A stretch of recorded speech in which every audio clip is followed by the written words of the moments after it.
I call the shots, I never call it quits. Trust my intuition, bet it's right and bitch it often is. Seen too many others come and go, they had the wrong intent. Do it out of love and never for it, then I watch it get bigger than expected. Don't second guess it, I let it set it. It's God's plan, we out here only accepting blessings. I'm stuck with it, this mindset is terminal. In and out different terminals, leveling up is personal.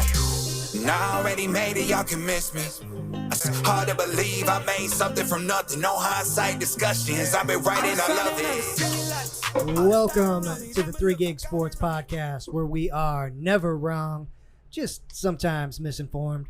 This is Danny G sitting alongside my guys Rio and Jimmer tonight, and we've got a very special guest. Rio, let's go ahead and introduce him, man. Yeah, we got Donald Payne Jr. With us tonight. How you doing, Donald? I'm doing well, big dog. I'm doing well. Of the USFL, Houston Gamblers, right? Yes, sir. Yes, sir. Baby. Yes, sir. So, like I said, I'm a little excited. Been excited to have you on. We missed a little communication earlier on, but so glad that you are now. That being said, we were looking up some stats, right? And like we've been doing it. They started catching up, and it was your stats are ridiculous throughout your whole football career, my friend. And it continued into the inaugural season of the USFL, and that is you are a tackling machine. I try to be. Like, I don't know what it is. So could you give me a little insight on what it takes, please, for the love of God, to be where you need to be to get a tackle? Like it seems like anytime, anywhere. I think it's about two things. One of them is definitely instincts, but the other one is effort.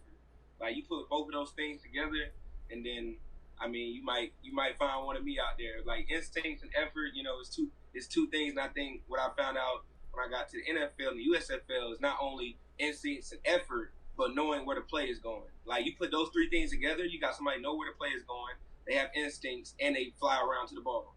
You put those three things together, that's why Bobby Wagner and Luke Kuechly always had 150 tackles, man. Absolutely. But here's a stupid question for you then. I got to give it to you. Then how come everybody doesn't do it? How come Donald Payne Jr. does, bro? Hey, I think it has a little bit to do with my safety days, man. I'm a linebacker, I weigh 230, but it's like I still feel like I'm on the field, I'm a safety. Yeah. Like, I feel like I should be flying around to the ball. I feel like, I'm still weigh 230, which is the same weight as a lot of linebackers in the league. I might not look the biggest on film, but I think I have that instinct. Like, man, if they feel like I'm a smaller linebacker, I have to fly around. Like, I gotta fly around. I have no choice but to show them that I can get to the ball carrier. And that's exactly what my co-host here, that's holding the phone, was exactly saying himself too. He's like, this man looks like he's kind of all over the place in a positive way, but he's talking about like he looks like he'd be like a hybrid because he may not look extremely big, but he's bigger than what a safety would be. And you play like a middle linebacker type of role, but like you have a nose for the damn ball, my friend.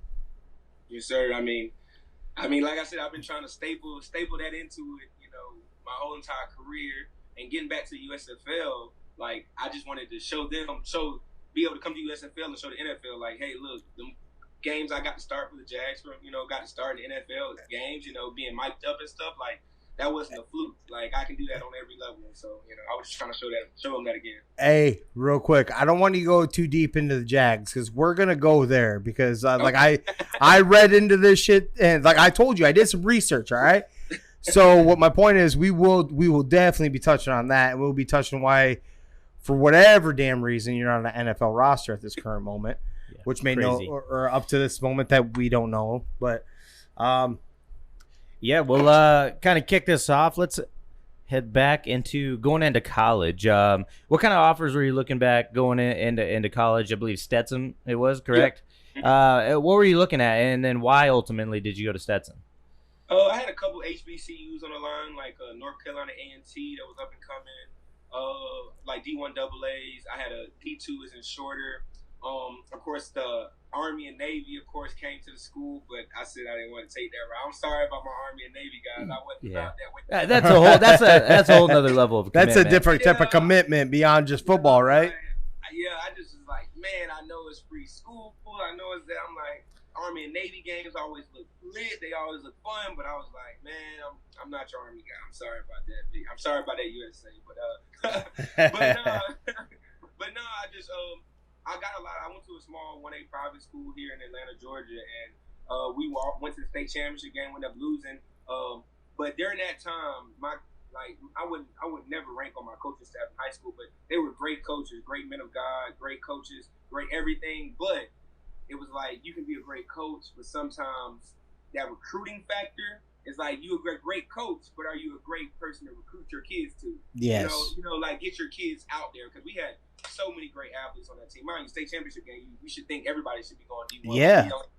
We only had 2 of us going D1, but I love that man to death anyway. But we'll go on that. But Stetson actually started their football program the first year I was there. So the selling point on me was, if you come to this school, it's D1 football, and the very first year it's nothing but freshmen. 120 freshmen. That's it. Like literally 120 freshmen coming in. So you get the chance to start all 4 years. You get to be a captain all 4 years. So that was the selling point. Basically, hey, look, you don't have to come in here and sit behind anybody. You can just come in here and then you can play. So that was the selling point that really got me. I was like, hey man, like I get to be a pioneer and get to start a football program. Like that was pretty dope. So I decided to go that route. Absolutely. Hell yeah. So coming out of high school, is that when you had your safety role, or when did you kind of transition to linebacker there? So I was a linebacker technically to the NFL. So my senior, all throughout high school I was a cornerback. Then got a little beefed up. Senior year moved to safety, and then when I got to college, purely safety, and purely as a position called dog safety. Like, so we're not talking about an Eric Berry over the top. We're talking about a Cam Chancellor in the box safety. Yeah. So Okay, kind of like yeah. what we know as in me and Danny G there. What we know is the cash for Iowa. Iowa has that cash linebacker / Okay. Yep. You know what I mean? So that's how I'm interpreting it. Is that what am I correct there? That is essentially what it is. Except the cash linebacker, he never really plays over the top, deep middle as like cover 3 safety, or ever has to play cover 2 safety. So the dog safety in a 3-3-5, he has to be down basically on linebacker depth right outside the box. Okay. Or he has to be deep half on a cover 2, or he has to be deep middle in cover 3. So the dog safety position is literally, you have to be so many facets. So you get somebody who maybe not great at everything, but guess what? He's a dog and he's athletic. He's big, he's athletic, he can run. Almost like the people who play special teams in the NFL, those are the guys who play dog safety in college, because in special teams in the NFL, you got DNs who's 6'5", 250 running down on kickoff, running 4.5. You know what I'm saying? Yeah. So it's just basically athletic. Not saying I was an athletic freak. I'm saying a dog safety basically has to be, and you got to be able to catch interceptions and make it in the box. Yeah, hey, you say whatever you want, but athletic freak, man. You put up plenty of tackles there at Stetson. 3rd all time, I believe, still Yes. NCAA. Just amazing. How did that? Don't hold on. We're gonna keep going with that a little bit. Because did you not also have the all-time in one season most tackles in D1 history? It was not. It was the second in D1 history. I had my sophomore year 100. 185. It was 185 tackles, and that led the NCAA in all levels. So D3 to D2, D1 AA, D1. So my sophomore year, 185 tackles led all NCAA in that year, 2014. Hey, let's go ahead and make this clear. That's stupid. That's insane, great. That's bro. stupid. Balling Yeah. out, man. Like, damn. Yeah, no, but number 3 all time, which is a huge ass thing, and you helped put Stetson on the map too, because like you said, they had just started the football program too, correct? Correct. My first year was 2013, so I always give a little joke. My mama don't like this joke that much, but she was okay.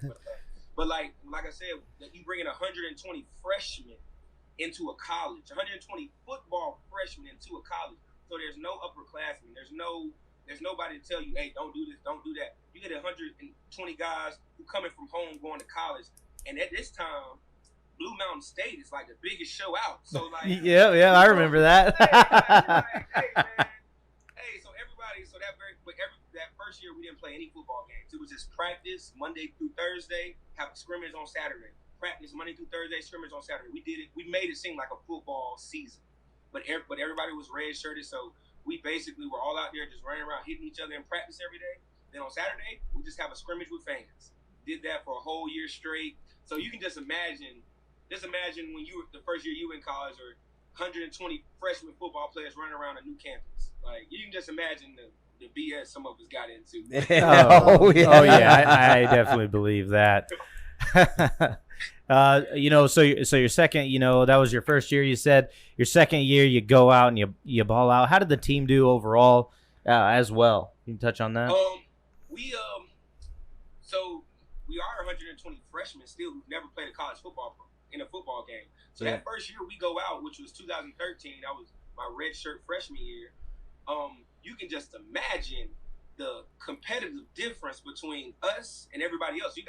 We're 18 at this point, playing 22-year-olds. Like, everybody's 18, and we don't have any 22-year-olds. Like, so you can imagine it wasn't those guys who played at a big high school or big, it wasn't a big of a jump. But you could just see we haven't had a college lifting program. You could just tell, like, we didn't have, the instinct, so we didn't have the, the knowledge of things. So we won 2 games. We won 3 games. No, 2 games. Sorry, my freshman year. I mean, we were competitive, but at the end of the day, we still have a whole bunch of freshmen running around, guys who are seniors and juniors. So you can just imagine, the body difference, the intellect difference, the knowledge difference. So, it wasn't that good of a first year. Sure. Okay. And then moving forward, your next couple years, you're balling out crazy tackles. How'd the team do the next couple years? And was it major turnaround?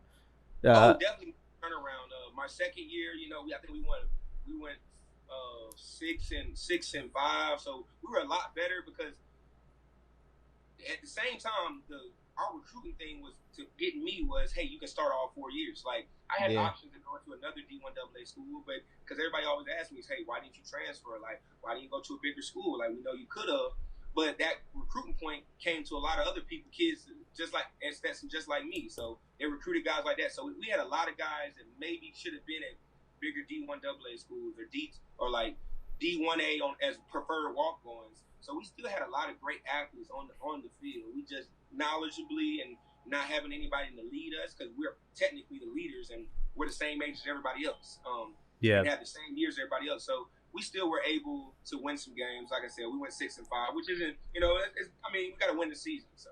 Yeah, for sure. So can you touch on any schools reach out to you being like, hey, come on over?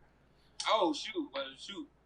I was looking at Georgia Tech for a good minute before I left. They wanted me to prefer walk-on, and I said I didn't want to go that route. And then, after my second year, 2014, they asked, hey, Lou, would you like to come here and essentially, have a scholarship for you come the fall. Come here in the spring, do our spring program with us, and then have a scholarship for you in the fall. And a couple other schools, D1AA schools, Georgia Southern at that point, because I'm a Georgia boy, so Georgia Southern. Yep. We had a couple schools like FAU reach out. But at the end of the day, I had made so many great relationships there that I just said, hey, I decided to stay there. And I decided to stay there.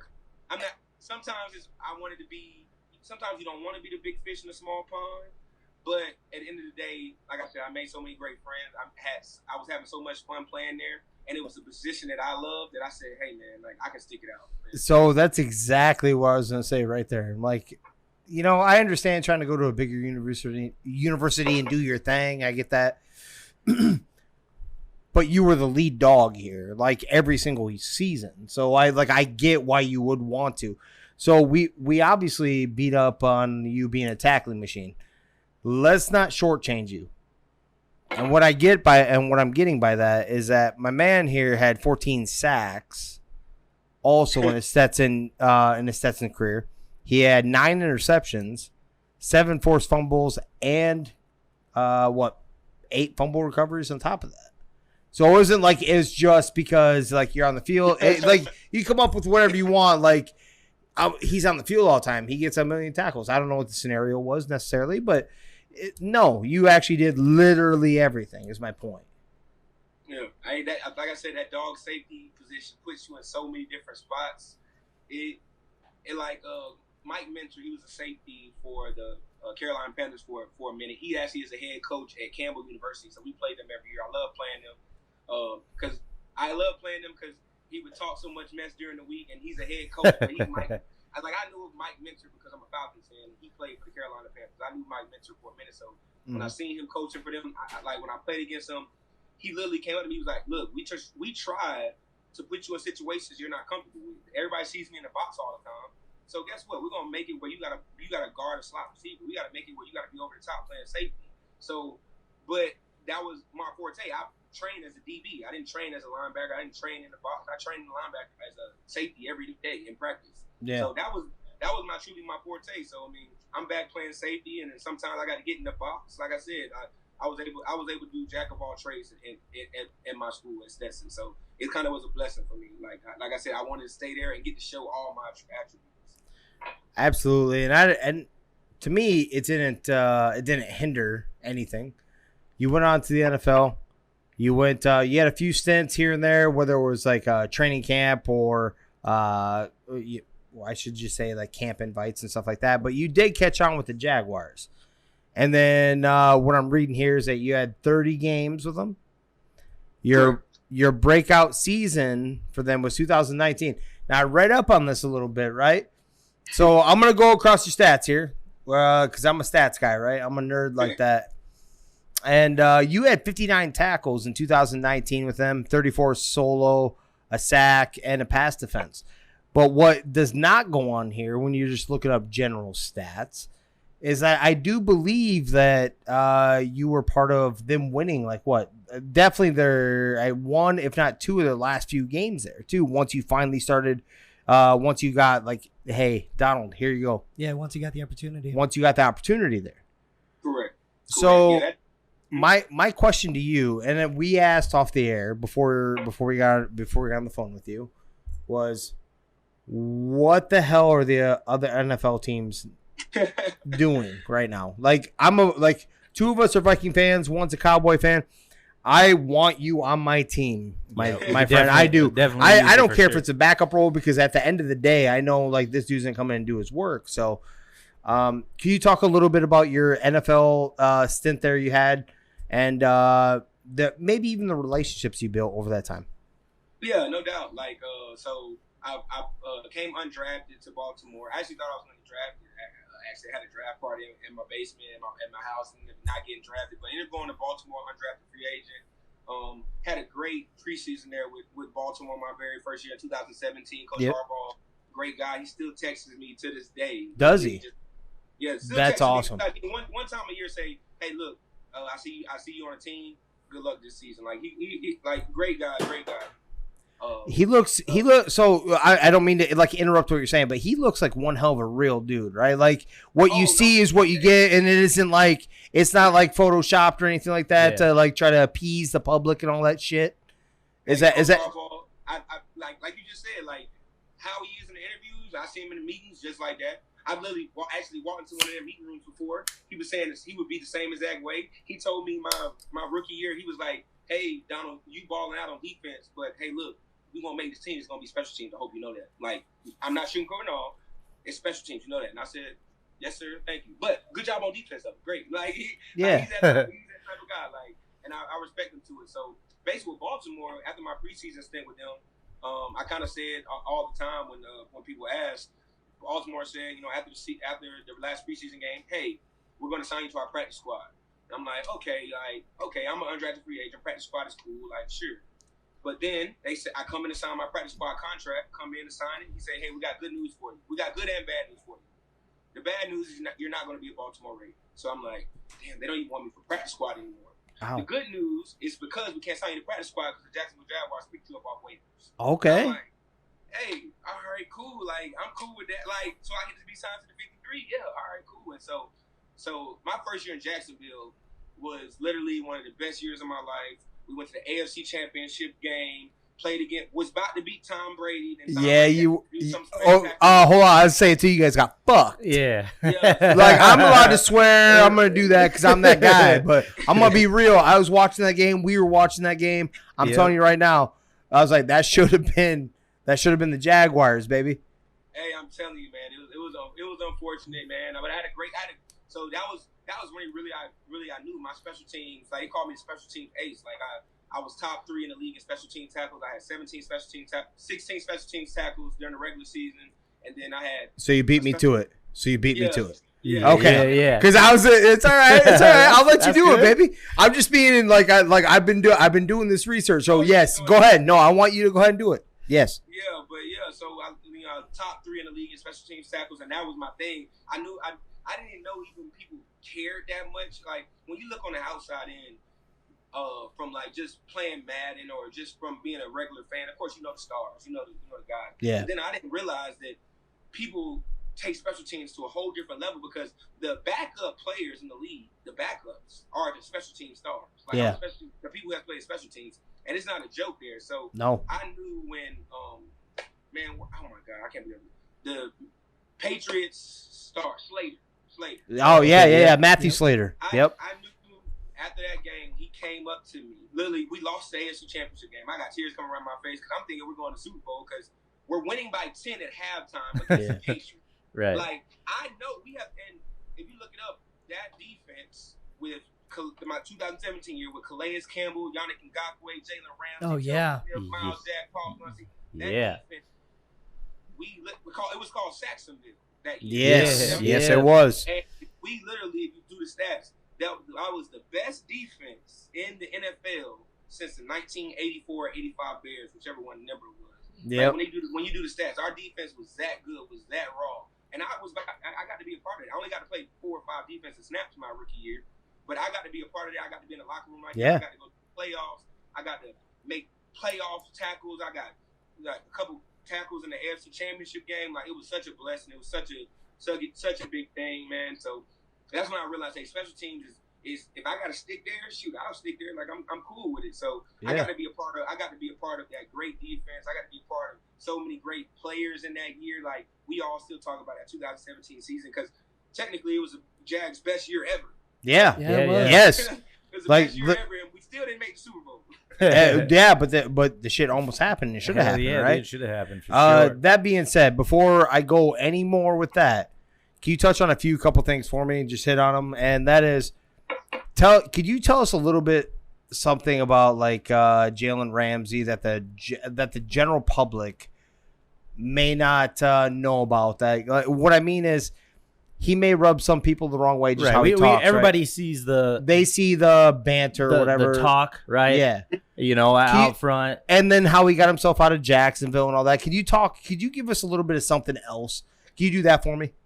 Well, you kind of know that when there's a BS talker on your team, not saying he's talking bullshit. I'm saying when he likes to talk mess back and forth to anybody who's not on his team, he might seem like a dick. Yeah. But when he's on your team, it's like, hey, I would love to have that guy on my team. Like, yeah, I'm a LeBron fan to this day.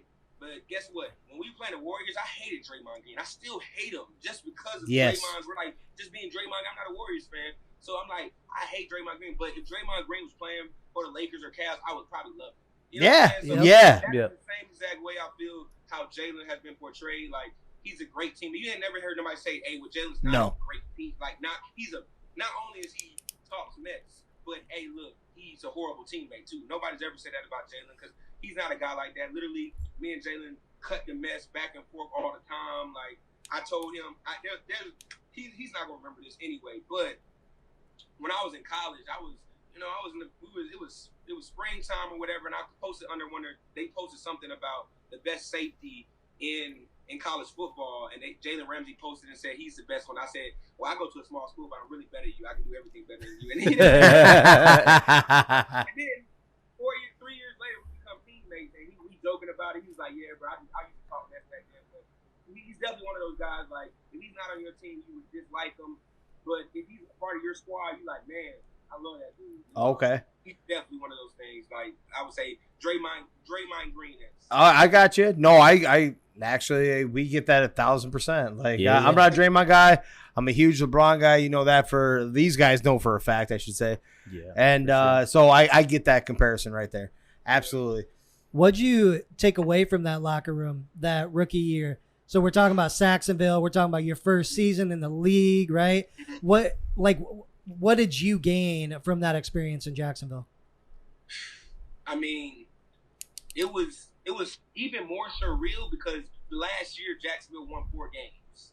Like, nobody was thinking Jacksonville was going to the AFC Championship game. But to my instance, I just made a 53-man roster. I'm making money that I wouldn't even dream about making. Yeah. I was playing at little old Stetson 6 months ago. So in my head, it's like, hey, I'm just on the NFL roster. And then I'm just making – look, when he was saying that all the tackles I make, I didn't play special teams in college. So when he said all the tackles I made and everything like that, when I didn't know making one special team tackle a game could put you in the top 3. All I did was make one a game, and then some days I didn't, and some games I had 3. I didn't think it was that huge a thing. And then everybody, mind you, Jacksonville is a city where there's no other sports teams. Right. There's no basketball, there's no baseball. So when I'm walking around Jacksonville, people knowing me, and just regular when I go to eat at Chili's and stuff like that, and the fans of Jacksonville, they're insane because we're going to the AFC Championship game. Like it was so much I took away from that, and I realized there was so many OGs in their locker room that I literally want to emulate myself out. Calais Campbell, me and him talk. He was my locker mate across from me. Okay. You know, he plays for the Ravens now, but yeah. You know, me and him just talking about life, talking about things, talking about how you manage your money and things like. So it was so many young guys on that locker room who you might have think were hotheads. Mind you, Leonard Fournette was in the locker room with me. Yeah. Taylor Ramsey in the locker room with me. Yannick Ngakoue in the locker room with me. Miles Jack and Telvin Smith in the locker room with me. Y'all heard those names. Yeah. You got guys like Paul Plus-Munson. He's in the locker room with me. Yep. Yeah. You got guys like Calais Campbell. So I got to see so many different angles of like people in the league that, I mean, it was truly surreal. Like I said, I still remember like going to the AFC Championship game, walking out of there, and I'm like, man, like we're one game away from the Super Bowl, and I'm supposed to be our special teams ace. Like I am the guy when people turn on special teams. You are the block 52. You are exactly, and you're the Matthew Slater of the Jaguars, the guy that got to watch, for right? sure. You know, there's a reason why that man kept getting re-signed that he stayed with the Patriots the whole time, right? Correct. And that's what I'm taking from what you provided also. Now, that being said, in 2019, like I said, you actually played in a few games too. Like, yes, exactly. That's what I was trying to get you to say it myself. But no, you started some games, and you guys won some games during that time. It's kind of like a weird.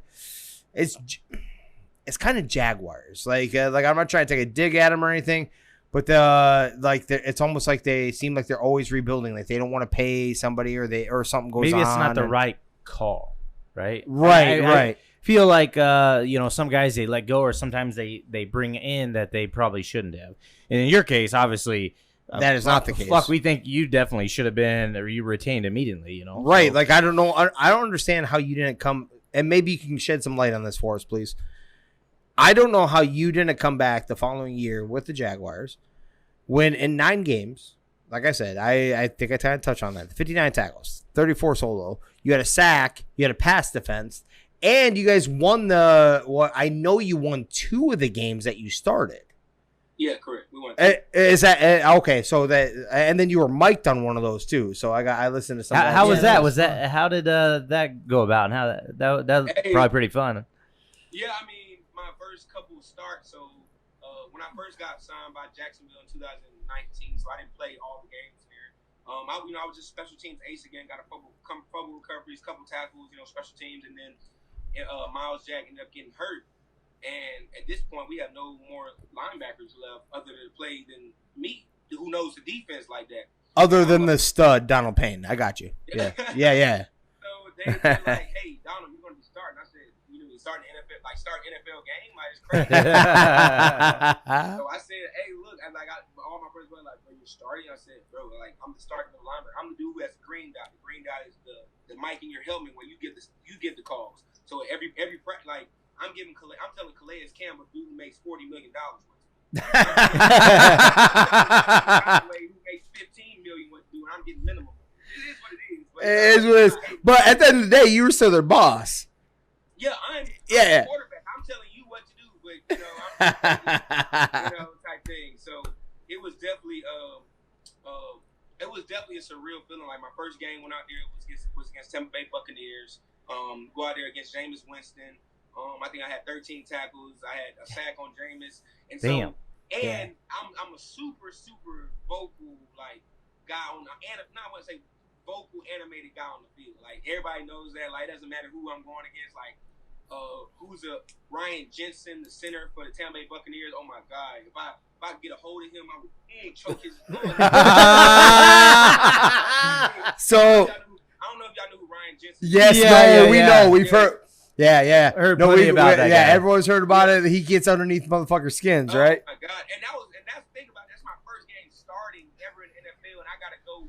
I mean, it's the center and people don't know this. The center and the middle linebacker are playing chess the whole game. Like the center is the guy pointing out, "Hey, look, that's the mic." Yep. That's it. He's making all the calls. He's making all the checks. And my job is to go against him. My job is that. And a lot of times in the base of the defense, we're playing a 4-3. There's no D lineman usually over the center. There's not a zero technique over the center. So a lot of times the center just can get a free run at the middle linebacker in the defense. So do you know how many times Ryan Jensen was yanking my neck back or trying to pummel me into the ground? I'm making checks, and I remember that check in film study. He's saying blue is going left, and I'm telling them, hey, slide left, slide like. So like that was crazy. That my first game was against Ryan Jensen. The most, I mean, if you ask top meanest or like slightly dirtiest, Ryan Jensen's like top 3. Like, No, yeah, for sure. Slight dirtiest, he says. So you say like not dirty as it's gonna hurt you, but he No. can do some stuff. Yeah. But he's gonna dirty in do the he's gonna trenches. do whatever. Like he has all the cojones. He has the whatever. He's gonna do. I try to win. He's like the Taylor Lewan of centers, basically. There you go. He's gonna do the most. He's gonna make sure you get under your skin and stuff. But that was my first game starting, and then the next game against the Chargers, I had 16 tackles. So they just they come to me. They come to me the next day. They were like, "Hey, for this next game against the Raiders, you're gonna be mic'd up, and it's the last game ever played in the Coliseum. The last game ever played in the Oakland Coliseum, like last football game ever played there before they moved to Vegas." And I was like, "Wow, I'm about to be mic'd up." Mind you, they didn't tell you before the game you're mic'd up. They tell you on Tuesday morning when you come in for meetings, you come in for workouts. Hey, you mic'd up on Sunday. That's all they tell you. All the stuff that went through from Tuesday to Saturday, I didn't even remember I was mic'd up. I don't even like what. I'm going in and talking the exact same, like the whole entire game until halfway through. My coach says, "Hey, DP, you mic'd up?" I'll say, "Yeah." He was like, "Oh yeah, let me not say some stuff." You're right. So it was really a surreal moment because I was telling like a lot of my friends love that video just because like everybody when they're growing up watches those mic'd up. Oh hell yeah. I remember looking them up and. Exactly like NFL films mic'd up. Like I used to look up Ryan Dawkins. I used to look up people like that just to see how they were on the field. Like so. Right. Get a little taste of what guys are doing. I do have a couple for you. You moved from Baltimore to Jacksonville. And so I want to know and you bounce around a couple other places. What's it like getting that call? Like, hey, you're not with us and you're moving here. Is it a immediate get up and move all my shit right now? How does that go down? I mean, especially with family too. Right. With family and friends. Yeah. So lucky with me, I mean, I wouldn't say lucky with me, but I don't have a wife and kids. Like, I want one day. I say yeah. I want some one day. But it is crazy. A very strange. It's like a cloud comes over your head. Like when that happens, it's like now I'm in limbo because it's not like a regular 9 to 5. Mind you, we put a lot more work than a 9 to 5, but we get paid a million times more than 9 to 5. So this comes with the job. So like my first time getting super. So the reason with the Jags, I had 2 foot surgeries. Actually, I had to get 2 foot surgeries after the 2019 season. On both of my feet.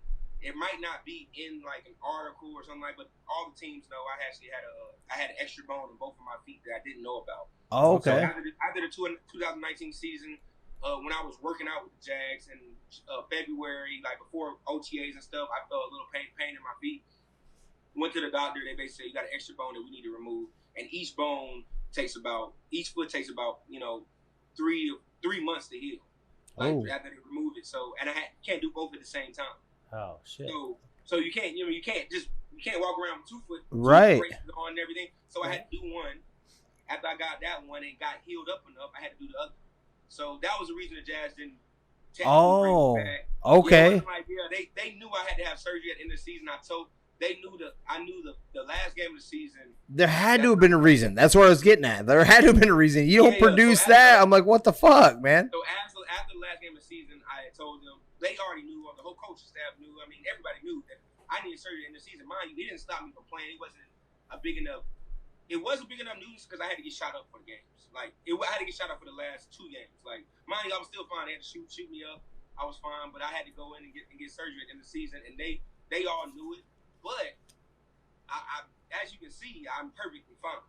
It's not it's perfectly fine. So I feel me and my agent felt as though that since I've been with you guys for 3 years, and when it was time for me to start, I wasn't out there running around with my chicken with my head cut off I don't know what to do. We felt as though even though y'all know I have to get these 2 things, that y'all can keep me in order to do it. And mind you, it's not like they can just put me on IR because technically it's crazy how the NFL does you sometimes. I have no ill will towards the Jags or ill will towards the league about this, but technically I couldn't be put on IR because this is a extra bone in my foot that I was born with. It just started to flare up. Okay. If you look it up, it's called an accessory navicular. It's an accessory bone in your navicular where your arch is.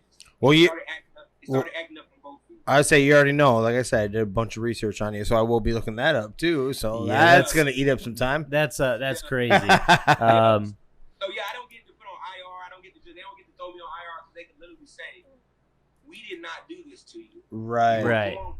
Even though, at the end of the day, another doctor came in. My own doctor we had come in said that it would not have flared up if it wasn't for football though. It's if I was just it's a lot of people walking around with these. Okay. Not a lot. It's only I think they said 10% of the people in the world have an accessory navicular. 10% of people in America. That's still enough.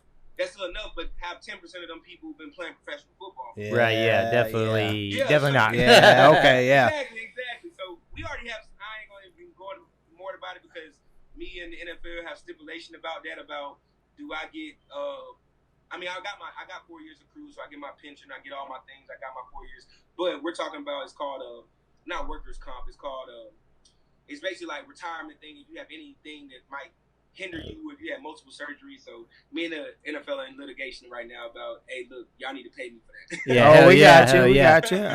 And my second one was, what was some of the biggest adjustments you had to make coming to the NFL? Not only playing wise, but also money wise. Obviously, once you got signed to 53, I'm sure you got a big pay bump. So what was it like just making those adjustments in life, not only to the game, but I guess financially and just life wise as well? And learning, yeah.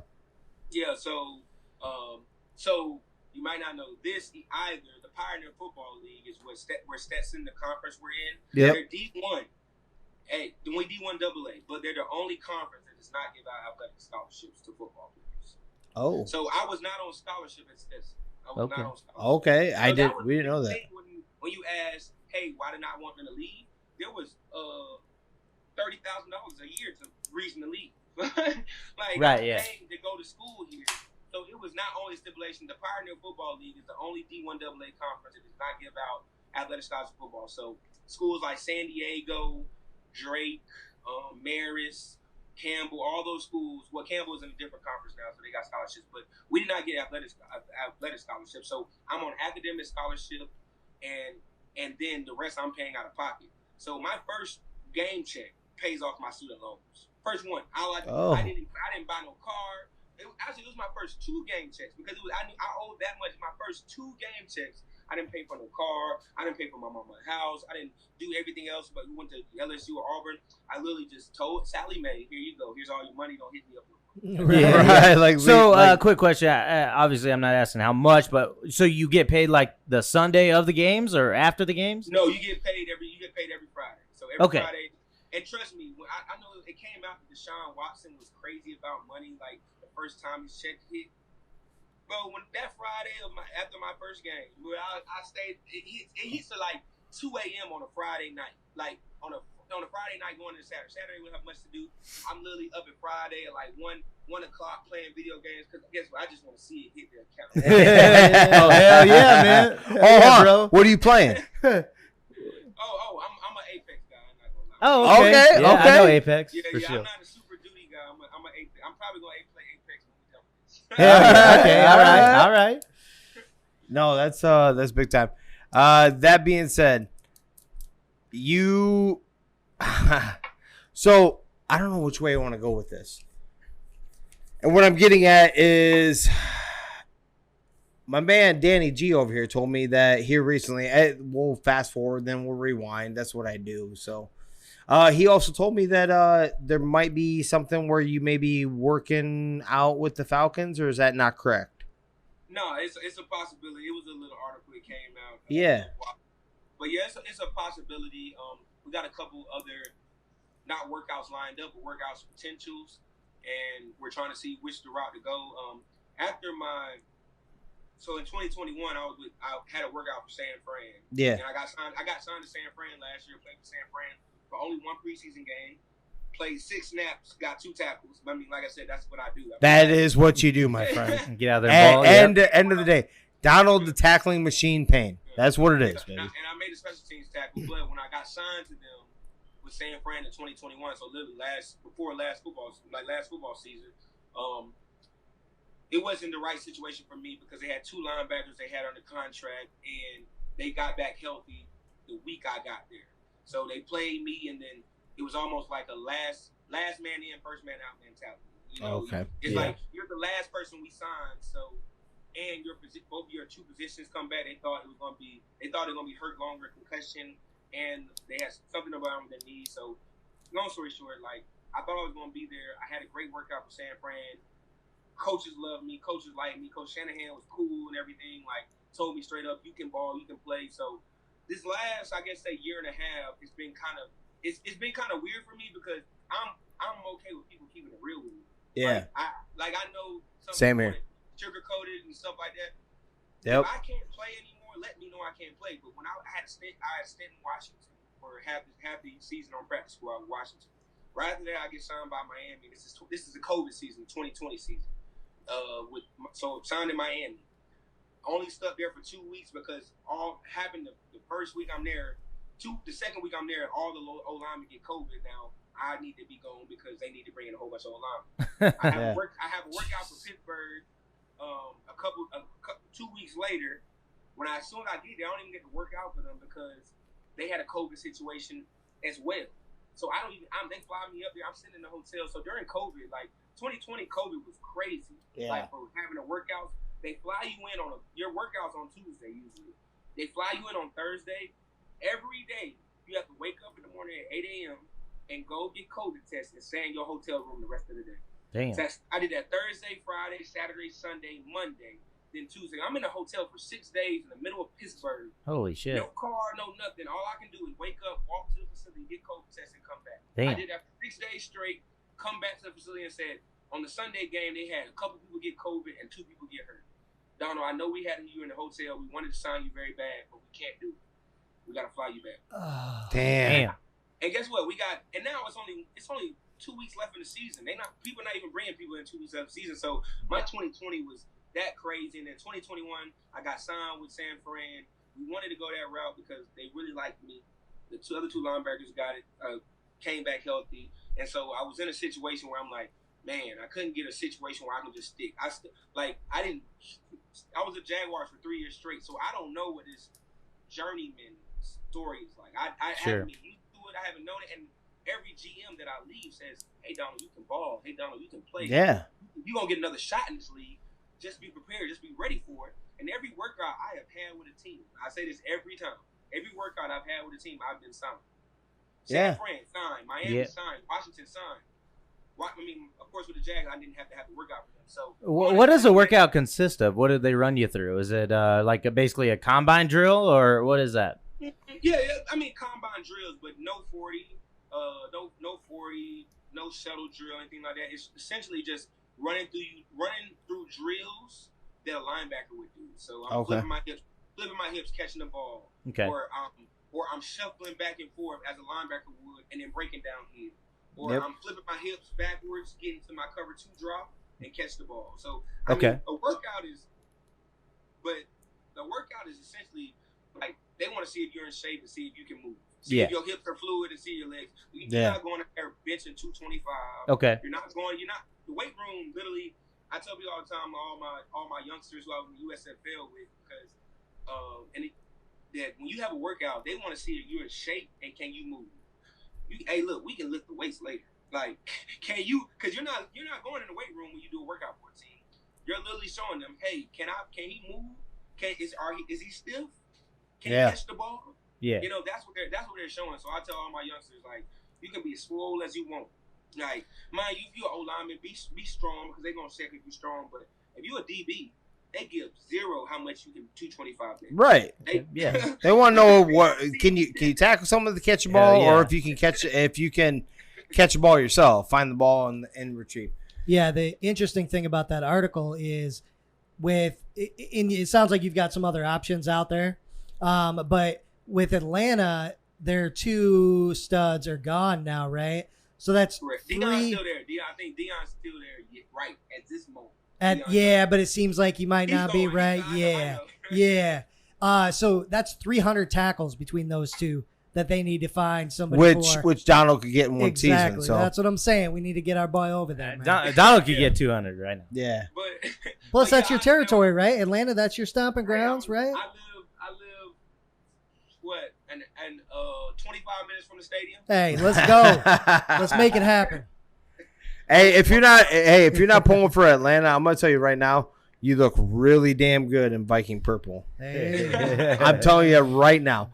I love playing. Hey, I remember there was a guy in the USFL that played for you guys, who played for the Breakers, Kyle Sloter. Okay, yeah. He played for the Vikings or whatever, and I remember my preseason game against the Vikings. I had a very good preseason game in 2018 against him. Oh, come on, man. Yeah. Hey, but I love it. I love it. You know I do. I always remember the games against I remember all my NFL football games. But yeah, that preseason game against the Vikings was super fun. Hell yeah, that's because he's stopping that ass. Yeah, you better calm down over there. So you know you have the workout with the 49ers, and then what is that when the USFL came calling? Yeah, so we didn't actually know. So 2021, it was just crazy because I'm looking up every day the guys getting workouts for teams. I'm like, bro, why am I not getting a workout? These guys don't have any credited season. You know what a credited season is? Basically, like if you got 3 or more games in that year, you get credited for that season. Okay. You know, so and once you get 3 or more, you get pension, where you get your pension plan, you get your insurance for life, you get your pension when you get older. You become you don't get the frat when you just become when you get in the NFL. You become in the NFL frat when you get 3 years accrued, 3 years credit. Okay. So it's basically how it works. So everybody is shooting for 3 years. There's another guy on my team, Chris Odom. He was on the Houston Gamblers. He went Defense Player of the Year for him. He has 2 years, and he has a couple workouts lined up. But sometimes it's so hard for guys with 2 years because the NFL knows when you get to 3, they got to pay you forever. Yeah. Right. Yeah. Everything. So getting that 3rd year is such a big, it's so huge. Like everybody who goes to the NFL wants to get 3, not 3 seasons. If you just see they was in the league in 3 years, doesn't mean it. You got to get 3 credited years. I mean, you played in 3 games or more in those leagues, in the NFL, per season in the league to get those. So it's so hard sometimes to get those 3 years. And at the end of the day, every NFL player is looking. If you look NFL players like percentage-wise who get 3 years or more, I think the number is like 49%. Oh, wow. Only 49% of the people you ever know who's been in the NFL have gotten 3 years or more. And that's the only people the NFL has to pay. Like really the only people. So it's a blessing that I've been able to get 4. Yeah. So I'm super. I'm always gonna be excited about it. I'm always in a fraternity for life for that. You know, there's so many things. It's like this. They treat you like basically shit until you get 3 years or more. Then they start sending you packages. They just start sending you random money. They start sending you to job fairs. Because they want to get something out of you for that 3 years, right? Like literally right now, I'm in grad school for my MBA. There you go. Hey, congrats. Because when you get 3 or more, the league pays for it. Hell yeah. What are you going for? I'm I'm getting my master's, just my MBA, my master's in business administration. So I have a finance degree, just from Stetson. But I said, I like business, so I said I'm gonna go ahead and get my MBA. I take all my classes during the off season, so I take three a year. I've been doing it for 3 years, so I got 4 classes left, and I get my MBA, which is cool. Like, hell yeah. A lot of people in the league don't take advantage of it because it's free though. They paying for it. So right, absolutely. Yeah. Nice transition right there. So my question for you, I had a few that I made sure that I need to get to my man here. One of them is that right there, and you said that you're taking your classes in the off season, and what I'm getting at is you just did a 10-game season with the Houston Gamblers. Obviously, tore it up yourself individually for sure, and did your business. My question to you is, how do you prepare your body? And what I'm getting at is like we were just talking about the Falcons or whatever team you're about to go to try to work out for in the training camp and stuff like that. How do you keep your body? You know what I mean? Like that's a lot of whooping. You're about to go and then you're trying to sell yourself. You're trying to sell yourself to make a 53-man roster or at least bare minimum a practice squad. So you got to lay everything out. So I'm just curious, like how you do that. Hey man, I would say you and my trainer literally have the same question. Y'all basically should talk because he's doing the same thing. My trainer here in Atlanta, I just literally got done training today. This is my first spring league, so I don't truly know how it went. So the USFL was totally different from me because a lot of people in the leagues, they were in the AAF or they were in the XFL, so they had somewhat knowing what they were getting into. I had 0%. So imagine. I'm not down in USFL at all, but of course it's like, you're going to a Mercedes or okay, how about this? You're flying Delta and now you're flying Spirit. Like, with all due respect, Spirit. So you're living life on the edge. Yeah. I got you. It's 75% shot you even make it to your spot. Flying Spirit. Shit. 50 if your luggage makes it. God, don't ever put that shit underneath the plane. He's chuckling. He knows. Hey, look, I've flown Spirit a couple times back to college. Worst choice you ever made. I can't do it no more. No, Rio over here did the same God, thing. I think he I tweeted. I was like, I make bad decisions because I fly Spirit Airlines. That is true. Hey, I'm a very frugal guy, but it's like some things I can't like. Yeah. It's like I'm very frugal. I ain't out here splurging too much, but if it comes to my safety and where I want to, be a Delta. Right. Delta, I want the batting percentage off that, right? I want that up. Hey, speaking of that, what was your, you say you paid off your school loans. What was your first purchase for yourself, or maybe somebody that you outside did outside of just like paying off your stuff? My first big purchase was a 2000. It was 2017. I got a 2016 Audi A6. With black rims. That was my first big purchase. Knowingly, my family, they're not super rich, but we have a nice house, and everything. So I didn't need to get my mom a house or anything. It wasn't anything special she wanted me to do. She literally said, "Hey, look, once you pay off your student loans, you can do what you want with your money. Like, I'm a finance major. I'm not done with it, but 2016 was my Hold on. Once she made that very clear to you, though, she made it very clear. Once you pay your student loans. She went mama mode. Because her name was on the loan, too. Yeah, okay. She's looking out for herself. Hell yeah. That's why she made sure. Yeah, okay. I got you. That being said, so we were talking, obviously, the transition going into what possibly or is going to happen here soon into the NFL. And we've talked about me saying that I believe that you should be on one. I don't know how in the hell you're not, especially when you're talking about we didn't know about the foot thing. Like I said, I did a bunch of research. I didn't know about that. So I don't know why anyone wouldn't want you on that. The one question that I came to this right now, and this is very big for me, is we've had a few athletes on. Usually a high majority of them have been college or they're in that transition period. the question I have for you is there anything that you could tell them? And not a single one of them said they wouldn't. In fact, most of them said, hell yeah, we love the thought of it. But anyone that would have any reservations against playing in the USFL or the XFL when it comes back next year because they think maybe possibly, and no, I need to be the NFL, blah, blah, blah. Is there anything that you could give them in this, like what you went through, like to try to encourage them, like, hey, this is a good thing? Yeah, so everybody knows there's a very small window of NFL players. Yes. I know that they always put up that little graphic, high school players to college players to NFL players. Yeah. And you see it goes down every year, and it goes to like 0.9% of all the football players in high school would even get a chance at the NFL. Not get to play in the game, get a chance to play in the NFL. Yeah. There's so many people. And at some point, you're going to need, I didn't even know this about myself. I didn't know that I would need an opportunity like this league to show them I could play again. I didn't think I would. I mean, stuff happens where you don't know exactly what's going to happen in your career and in your life because this game is so fluid. The doors opening so much. So I didn't know I would need this opportunity to show them. But guess what? If the USFL wasn't here, I honestly might not have gotten another shot. Yeah. It's just like I was on a practice squad. I was on just a preseason roster last year with San Fran. So to them, and I'm 27. I just turned 28 literally 2 days ago, and July 12th was my birthday. Yep. So I literally just turned 28. So they're looking at a 20-year-old dude who hasn't played in a real game since 2019. Maybe they think I don't have it anymore. There you go. Think I don't have it, or maybe they come out of college and be like, "Hey, why didn't you stick with that team? Why didn't you stick with that team? Why didn't you stick with that team?" Like they don't know the conversation they're going with GMs. The GMs tell me, "Hey, look, I can play, I can ball. You don't get another chance."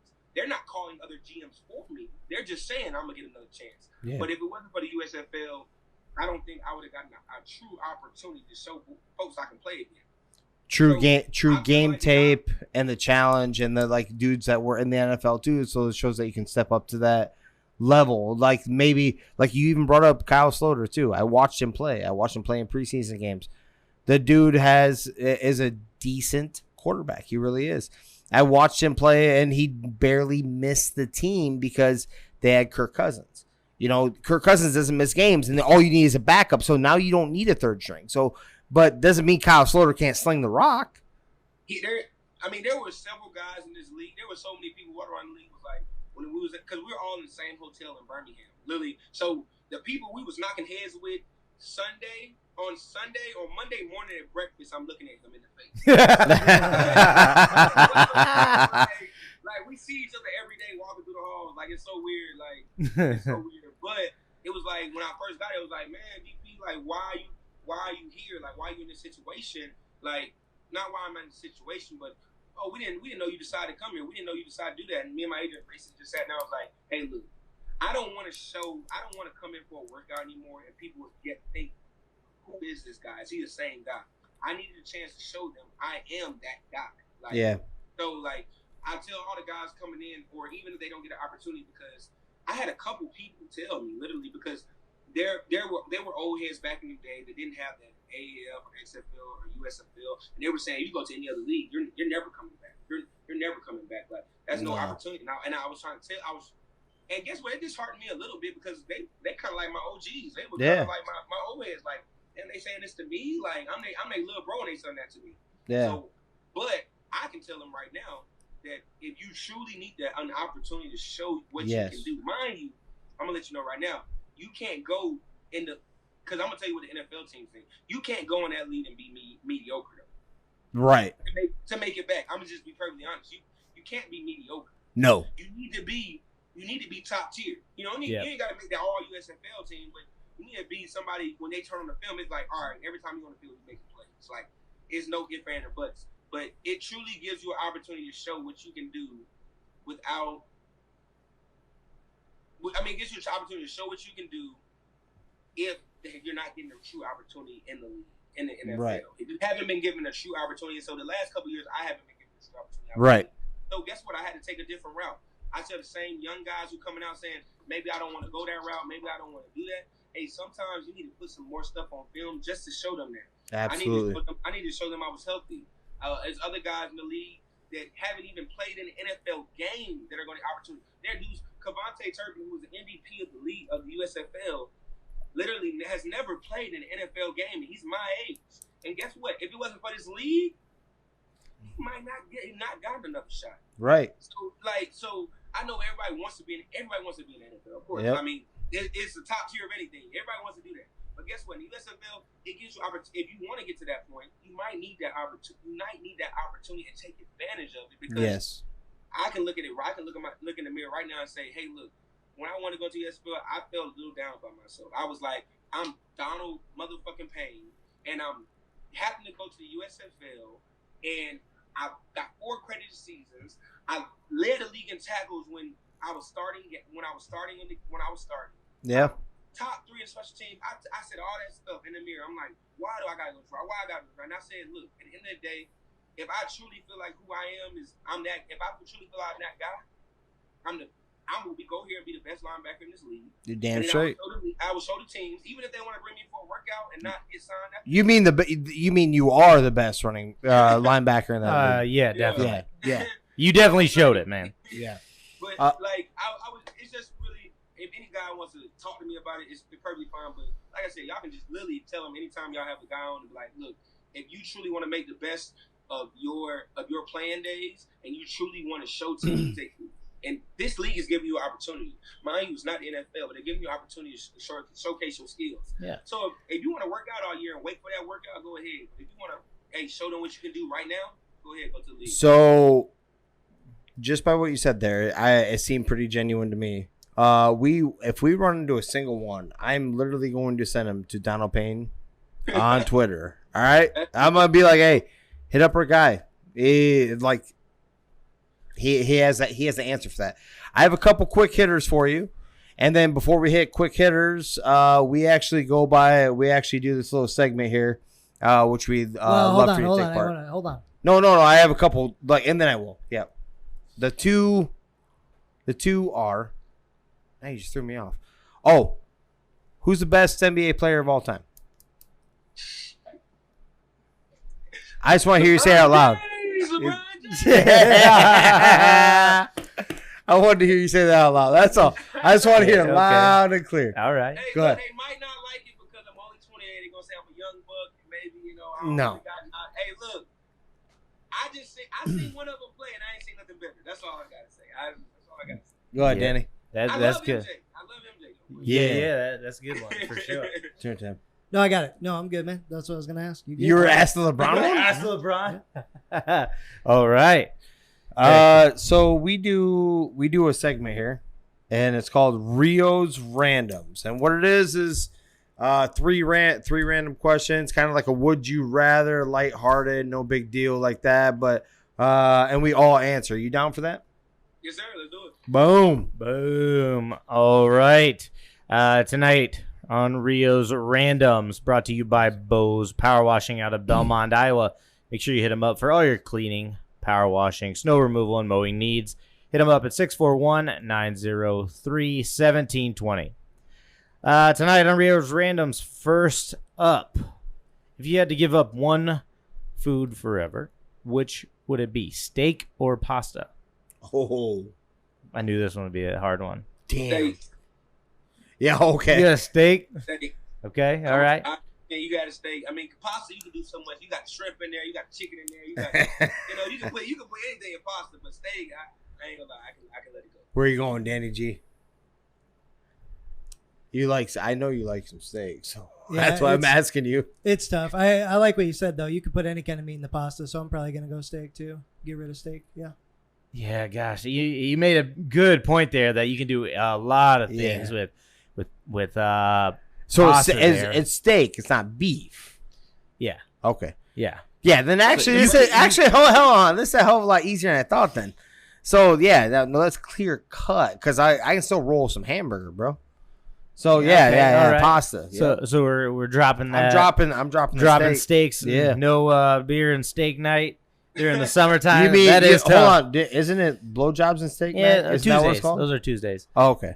Blowjob and steak Tuesdays. With all due respect, I mean, maybe Donald doesn't talk about that stuff, but maybe he'll talk about that stuff. But I get it. Right. What you got? Next up, which one are you picking, cake or pie? Pie.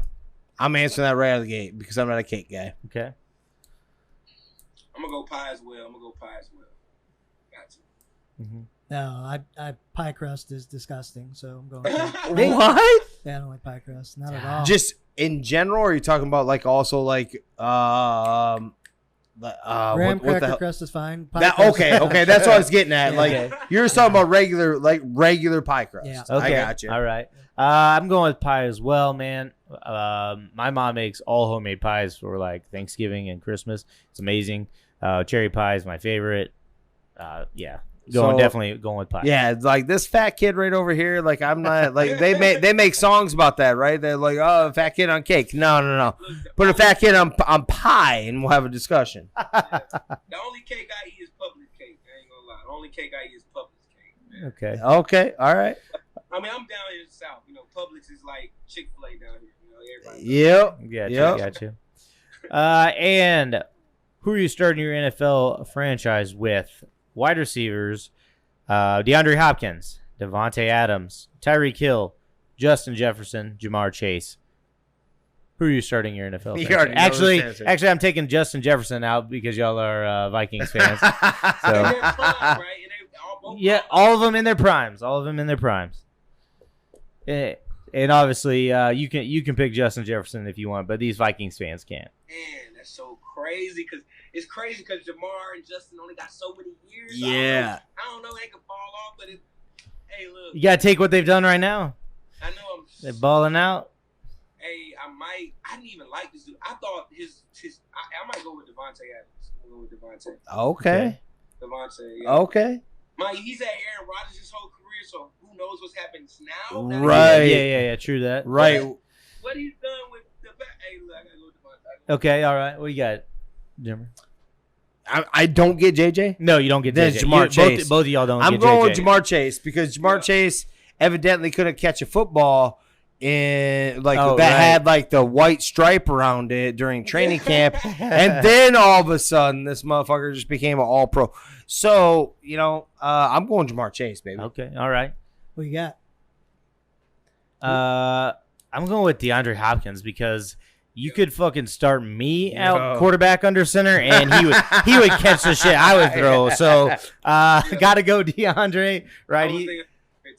He's made so many guys look good. I might want to switch. Right? He's made so many backup quarterbacks, look nice. So I'm gonna go with DeAndre. Yeah, What do you think? it's Hopkins for sure. Hopkins. Is it Hopkins? It's Hopkins. Yeah, wow, I'm surprised. All right. I do like Justin Jefferson, but Well, you yanked it.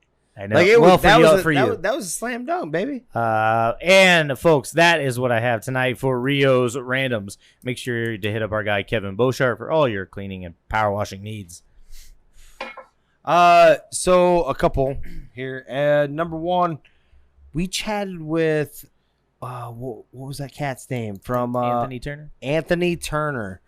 Also a young receiver coming out. He went undrafted. Went to Packers mini camp.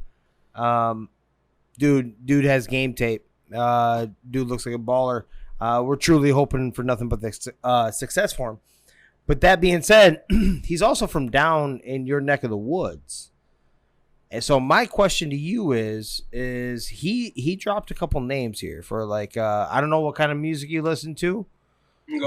But like he said, there's a lot of DJs and rap artists right down there in Atlanta, Georgia that he followed. Like, because I was like, my question was, hey, what kind of what settles you? What do you listen to? That type of thing. And he's like, I don't listen to mainstream. So I didn't know if you had heard any of these guys. DJ Black. DJ Black. I don't know that person. No. EXO. Esco. Yeah. Yeah. No. Okay. Okay. And then there's one called, if I wrote this down right, it says Jungle Music.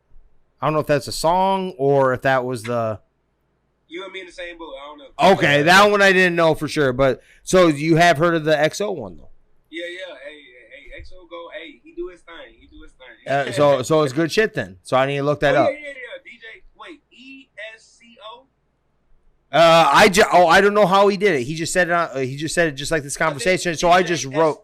Yeah, DJ Esco. That's what he meant. Okay, maybe that's what he said then. Okay. Okay. Yeah. So he. Neck of the woods, DJ Esco for sure. Okay. All right. I just want to make sure. Hell yeah. What else you got?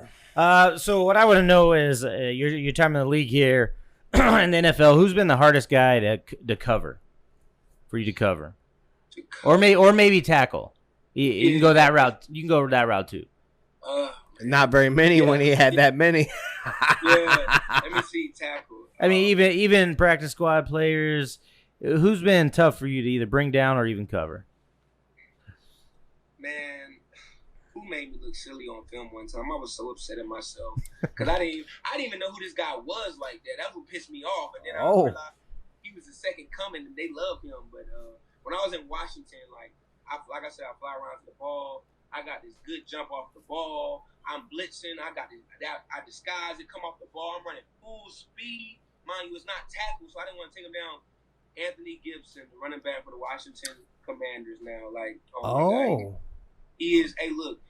Then during practice, they got him running go routes versus me, and he ran a 4.3. I didn't know he ran no 4.3. No. He's kind of big. He kind of thick. Yeah. I'm like, and he's a rookie, and I'm in my 4th year. I'm like, you let no rookie do me right. up. Like, I come off the edge, and and they posted it on their Instagram, which pissed me off so much. All my friends in it. I just got signed to Washington. I'm out there making plays. I come off the edge, and I blitz, and I hit him, and he like spins off, like literally spins off my hit. I don't fall down or nothing, but he keeps going, and I'm like, and he keeps running. I'm like, well, it's not even tackle, but they let him keep running. I'm just like, man. But then when I realized it's Brandon Anthony Gibson, mind you, he might. I mean, last year he might have been top 5 in running backs in all-purpose yards. Like literally, He was balling out to that foot injury. Danny G had him on fantasy, right? Yeah, he's doing well to that foot injury, man. Yeah. Sure. Hey, Anthony Gibson, like, I mean, I played a lot of other like great guys in the time, like Josh Jacobs. I ain't gonna lie, is a pretty good hard running back to bring down. Mind you, I'm tapping him. There was one time in the game where I just thought I had his legs wrapped up, and he literally like alligator swam through it. So alligator swam through it, but. I would say Anthony Gibson has been a guy I've had to cover. I've had to practice against 24/7, and like I'm going against him every day in practice. And I was like, he has great skill set. Legit as shit. Yeah. What's probably the best atmosphere in a stadium that you've been in? What stadium's had the best atmosphere? That stands out in your mind. Yeah, it could be from college all the way up through your NFL. Definitely Pittsburgh in 2017. Okay. I mean, this is when Antonio had his head and when Le'Veon was still there. So, Le'Veon. Hold on. I like how you said that. Did you just say when Antonio had his head? Whenever we know. Hey, look, like, I met the guy. Like, I don't know what's going on. He like Kanye to me. I don't know what's going on. He's missing. Yeah, exactly. Yeah. He's missing something, right? Look, sure. And like, but that year, 2007, mind you, was 2017 when the Jags, mind you, we played the Jags, we played the Steelers our 3rd or 4th game of the season. So, mind you, everybody else think we suck. We won 2 games, but they were still the Jags. You know what I'm saying? We beat Pittsburgh in Pittsburgh. There you go. We beat in Pittsburgh during the regular season. Yep. Then we played them in the AFC divisional game because we just beat the Bills. We played them again in the AFC divisional game to get to the AFC championship game. When I tell you that, it was so cold and so crazy. I was like, oh my God, we're playing. Like the stadium, like, it's a lot of stadiums have the fans, like, kind of far away from any of the surrounding. Yeah. When you score a touchdown, you can hop, like, literally get past the end zone, you can hop by the fans. It's that, like, the fans are that close. And when I tell you that AFC divisional game against Pittsburgh in 2017 was so crazy, we ended up winning. It was like 47-41. Like, everybody was scoring. Yeah.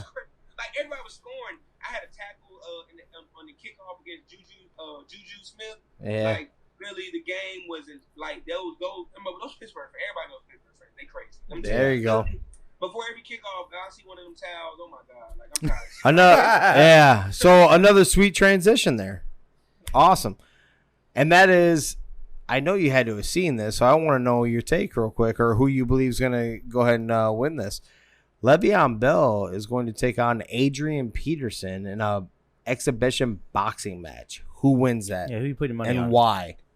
Jake Paul got all these people acting crazy. Out here. I was teammates with AP in Washington. Me and AP were actually cool. We was cool in Washington. Okay. He was in Washington. They cut him right before the season started in 2020. So he was there. AP was cool. Was cool dude, and like for him to be that old, he worked incredibly too hard for me. Like, if I get to that age, like he didn't want to take no vet days. He didn't want to just say, "Hey, look, work extremely hard." Like 6 a.m. mind you, I don't know, because he was trying to get away from wifey or something. Like I know some people that always in the facility just because they ain't trying to be home with the kids. So I know a couple of right. But like he works extremely hard. I think, and he's been my teammate. Le'Veon, I played against twice. I think Le'Veon might have him. I think Le'Veon get him just because he might have the hands and footwork more than Adrian. I think Adrian is straight. He gonna straight power him, straight like. Yep. I think AP's gonna straight power him, and Le'Veon. I think Le'Veon. He's been the silkiest guy. Like yeah. Other than Shady McCoy, Le'Veon is the most shiftiest dude that's been in the league. Absolutely. Okay. I feel like he's gonna be able to use that against AP. Hell yeah. Okay. All right. I like it. Where you guys at now? I think that's all I got. My man, this has been a true honor. We have enjoyed every second of this. And you took time out of your massive ass schedule. You got shit going on. You got busy, awesome shit going on. The one thing that the one thing I always ask, and we'd appreciate it, is if there's any way, number one, if we could talk to you mid-season, because you're going to be on an NFL roster, my man. There's no way that you can't be. Like, I'm about to blow up my favorite team's fucking inbox. Like, that's not gonna stop, bro. You can ball, man. You can ball. You need to be on a roster. So one thing I would like is you come back on with us one time. Definitely during the season.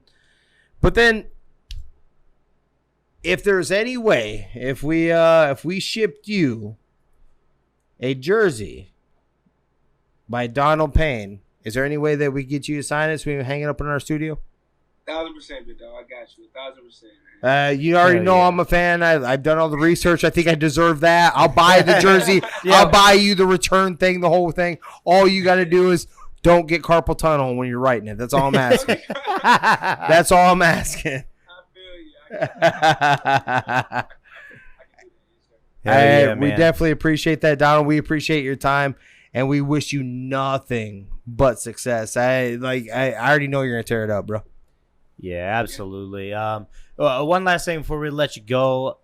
Obviously, playing through college and then getting to the NFL is a privilege, and you talk about it and everything that goes on. Is there anybody that you'd like to thank? Maybe that helped you along your journey in any way, shape, or form? Oh yeah, 1,000%, man. I always gotta shout out mama and my step pops as well. But my mama for sure. My dad passed when I was 13 years old, so she sent me to the best schools, and I had to fight to go to little league practice or middle school practice or high school practice. Had uncles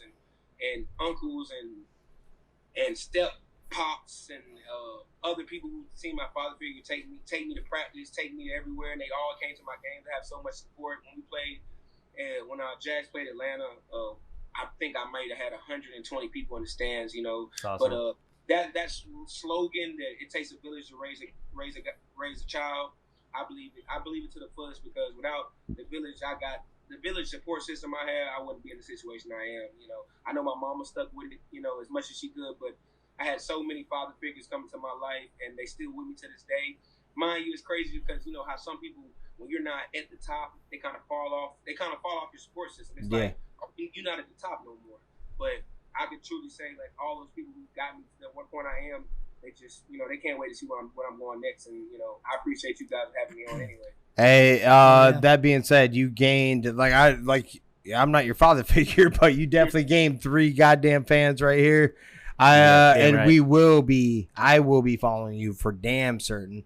I'm sure my two co-hosts will too. Yeah. I love everything I watched and the passion you bring. And like I said, you think I'm kidding, but I'm about to hit up my team here like tomorrow for sure. Hell yeah. Like you would look damn good in Viking purple and yellow. I'm telling you. Yes, sir. I appreciate that. Yes, sir. Yes, sir. Hey, we thank you for being on, my friend, and we do look forward to hearing from you again. Sounds good. Definitely. I appreciate y'all having me on. It was a great honor, big dog. I appreciate all three of y'all, man. I thank y'all for having me on. I'm glad we able to situation it out. Yeah. Like I said, y'all boys keep doing y'all thing, and I appreciate y'all having me on. And appreciate you helping us. Appreciate it, and you have a good night. All right, yes, sir. Thank you. Boom. Well, we'll transition over to news and notes. What you got tonight, Jimmer? So that was an impressive interview. But that being said, we have a few news and notes from even the previous one too, so we'll wrap into that. The Jazz are now willing to listen to Donovan Mitchell trade proposals. What are you thinking about that? Yeah, seen it coming, I think, when Gobert got traded. Apparently a lot of stuff's been offered. So I don't know. We'll see. Definitely, I mean, they probably obviously are in rebuild, 100% rebuild mode, and they're going to need a package. Yeah. He's worth more than Gobert, right? No. He's not. No. Or was Gobert overpriced? Is that what you mean? Yeah, a little bit of both. I think they're comparable in what they're worth just from that defensive presence versus what Mitchell brings, but he was overpriced for sure. And that's okay. So kind of buying into that. Where any team that sticks out that should go for him right now? Like one that kind of pops at you? I know that the easy answer is every team, but like if there's one that's like, hey, this is a guy you should grab right now. Anyone that sticks out? Knicks? Yeah. They need some more. They need some more talent. They need a lot more talent, but they need a face too. They don't really have that. So there you go. Yeah. I don't know. Obviously Dame needs another partner. Especially if KD don't go there, right? Yeah. Yeah, for sure. Yeah, it's hard to put one on this because I feel like a lot of teams have him already, what he can do. Okay. So, he's kind of the guy over there. I don't know if he can play, I guess, without the ball. I'll give you being the guy. I'll give you one and see what you guys think. All right. And I understand they kind of had the position, but the GM, which is pretty damn world famous himself, has said that they need to go out and get number 2. Definitely number 2, another superstar. I think it's exact words. What about Miami? yeah, they'd have to give up a lot. I don't know. They're definitely giving up Harrell. I don't know. I don't know if he gets them to a championship with what they would have to give up. You know what I'm saying? Okay. Like how many pieces they'd have to give up in their core. I got you. Yep. Maybe the Pacers. They're trying to do something. They are trying to do something. That shit got squashed, but yeah. But we're gonna touch on that. Absolutely, absolutely. I like that. Actually, we'll go. No, I told Colleen I'd stay in order, so we'll stay in order on this. But we will be touching on that. Tiger Woods says he just don't understand how live players could give up playing in major championships. I disagree with it, Woods said. I think that what they've done and they've turned their back on and what has allowed them to get to this position. The reason why I bring this up, and we've talked plenty about live and the PGA Tour and stuff, is because everyone's critiquing him for what he said because of your own immorals that you've done throughout your life. Quick reaction. He's also a billionaire. Yeah. There's that one. Yep. So it's easy to say that when you don't have to worry about it. Mm-hmm. Yeah, for sure. I was gonna go the other route to defend my man Tiger. If you don't like his answer, why in the fuck did you ask him the question? That's the only problem I have with it. Like, why are you beating him up when he actually very rarely does he plant his flag on something, right? Even before he had his issues, he would never plant his flag. If you know anything about Tiger, he'd always play like the 50-50 because he didn't want anyone to hate him or whatever the scenario, right? Yep. Kind of like what Jordan used to do. You know, like people used to beat him up about the Republican, Democrat, blah, blah, blah. He's like, you know what? Republicans also buy shoes. That's literally one of his famous lines from The Last Dance. So my point is like, I appreciate him giving a stance and he was asked the question. So the fact that he gave an answer and a very true answer, I appreciated. So that's what I was going to go with. I do agree with what you guys are saying. Especially when you're a billionaire, it's a hell of a lot easier to say than someone that, you know, especially towards the bottom that kind of got brought over to live and they get a more guaranteed money right out of the gate. But yeah, it'd be interesting to see what happens, right? All this money is shelled out. What happens after this? You know, where are they getting it? Where's it come from? Are they getting it back?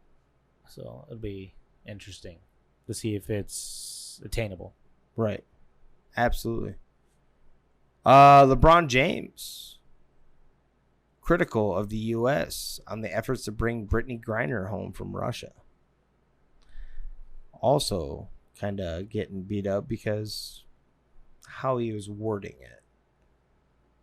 Like, at the end of the day, I think Rio touched on it when we first brought it up. I thought it was Rio, and I could be wrong, but at the end of the day, she broke the law too, right? And that's what the law is in Russia, and that's what it is.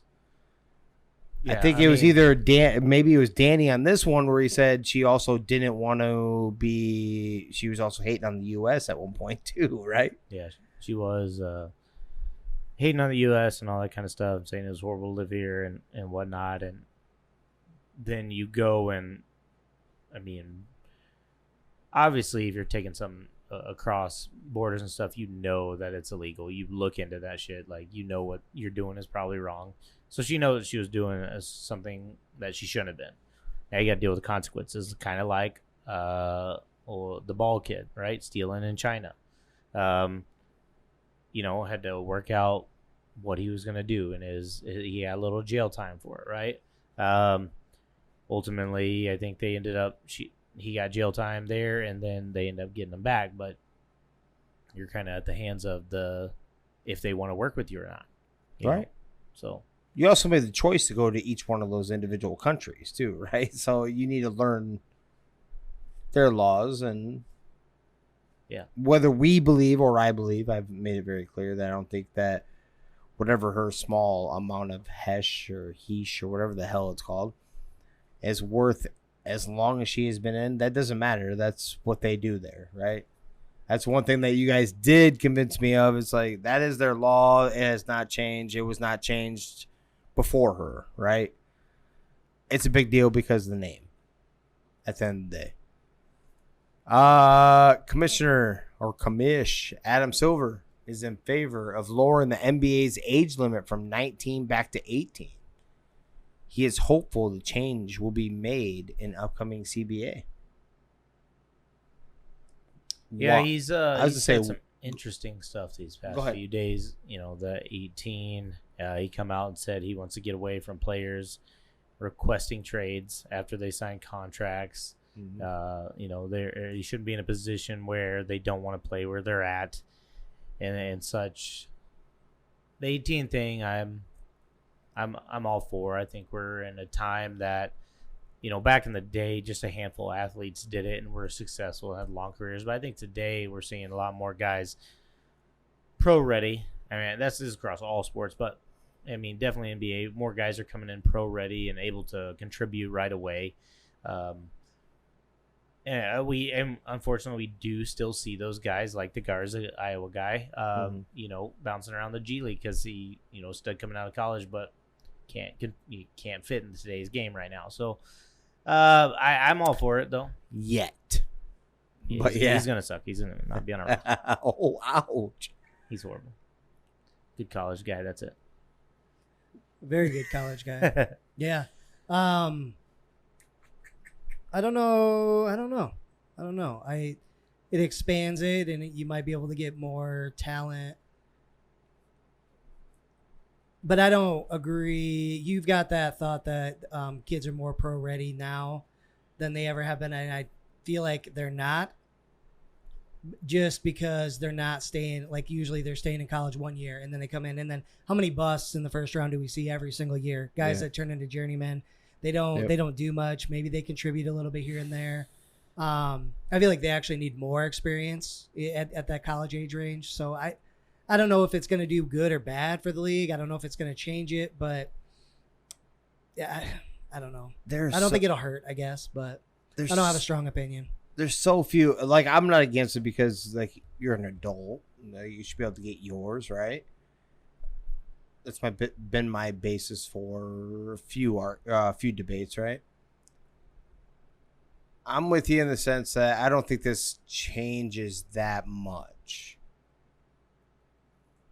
In the sense that, like, how many players that even came into the league when they were 18 or eligible to do it when it was available? There wasn't that many that actually made that jump anyways, because they would get, like, hey, you're not going to make it, or you were undrafted anyways. There's been so few of them anyway. Yeah, there's been some busts, like when they do get drafted and shit like that. I understand that, but there hasn't been that many that made that jump anyways. I actually think he feels like he has to do this because of the NIL. And then they also made that agreement with, like, what the G League for, or was that the Ignite? The Ignite, and then most of these players, okay, if I don't like that, then I'll just go over to Australia and I'll play pro basketball over there anyway. I think he feels like he has to do it to try to capitalize, bring them in, and they spike on one guy. The Kevin Garnett, the LeBron, the Kobe, right. So I think it's more... In my opinion, I feel like it's more that than it is really anything else. Like, hey, I think this is only right. I highly doubt that's what the case is. Mm-hmm. I know my man Rio will appreciate this one. Oklahoma State football coach Mike Gundy jokingly asked why Texas and Oklahoma are allowed in the Big 12 business meetings. Now, when I say jokingly, if you guys did read this, he actually, not only did he say jokingly, but then went on his little soapbox and said, well, if I respect the new commish so much, and he's going to do great things, and blah, blah, blah. But if I were him, Texas and Oklahoma would not be in this conversation because they can just take it to the SEC, anything that we do say in this. Mm-hmm. Feelings? He's not wrong. Especially from a Texas fan. I thought it was funny, but he's not wrong. Yeah. Like, why would you, right? Yeah. Like, why? Especially, I don't know if y'all saw it come out. They could actually leave a year early now. I mean, it'll be more money, obviously. Is that 2024 then? Yep. Okay. Now, obviously, the price tag goes up, but in which they could probably do. So each one of those two, didn't they bring in like 90? What would you say? 75% of the money to the Big 12 themselves? Those two. It was some ridiculous number, right? Yeah. This is a big one. This is the one I definitely want to talk about tonight, and we've chatted about multiple times. The Phoenix Suns match Indiana Pacers 4-year, $133 million offer sheet to DeAndre Ayton. Something that we said they had to do, right? Which at first I thought it was weird that obviously they extend the offer to him, which was like $6-7 million, right? Which you got to do, I think, because I think it was a win all around. I mean, Ayton gets his money. Obviously, he can't get traded to the Pacers for a full year. For a full year, he gets he's got to approve a trade to anywhere. So even if they want to still sign and trade him, he's got to approve it now. Obviously, can't go to Indiana for a full year because of being involved in this. It was just weird they wouldn't give him something like this to begin with. But I think it was they're protecting themselves. Did they not? Did they? Are you thinking that they believe that nobody was going to give him a max contract, I think they were or hoping? I think it was okay. Let's see if somebody comes to the table, wants to sign something crazy, because like I said, there was the rumors of that Dallas trade and whatever, Indiana and them going through, and so I think it was just a win-win that they were like, okay, we're gonna weigh out all our options, what we can get back in return in this whole trade deal, and then if we just don't like it, we just keep him on what we probably could have signed it. I mean, obviously could have signed him for in the first place. So let's just see what we can get back. I think it was just their deal. Okay. Yeah, they saved like $30 million versus what he wanted going this route, which is like, okay, so you saved a little money, but this dude's not happy. I can't imagine being pissed about making $131 million, but he's not pissed happy the about way it. it went down. Sure, but like, so where's this kid's head going to be at? He already had issues there at the end of the playoffs where he didn't play shit that last game. And got benched for the second half. Yeah, that's what I'm saying, right? Yep. So he doesn't want to be there. It's going to be in his head that, they did me wrong and all of that. So how's his production going to be? Like what's going to happen? So I think the earliest they could trade him though is like not till January, like January 15th or something. So at least I guess they'll get some time to figure out, okay, what's he going to do? And if he pulls a James Harden, then they can just ship him off and, figure something out. Obviously he's got to approve, but I don't know. Just a fucked up. They've got a cheap owner though too. He's probably the cheapest owner. And kind of a piece of shit, kind of like what we gathered, right? Yeah. Sarver. So I don't know. Yeah, I guess it probably was to save money. Definitely better for the team, but you also didn't want to walk. They're not in that position last year if they don't have him. I agree with you. Right? Yeah.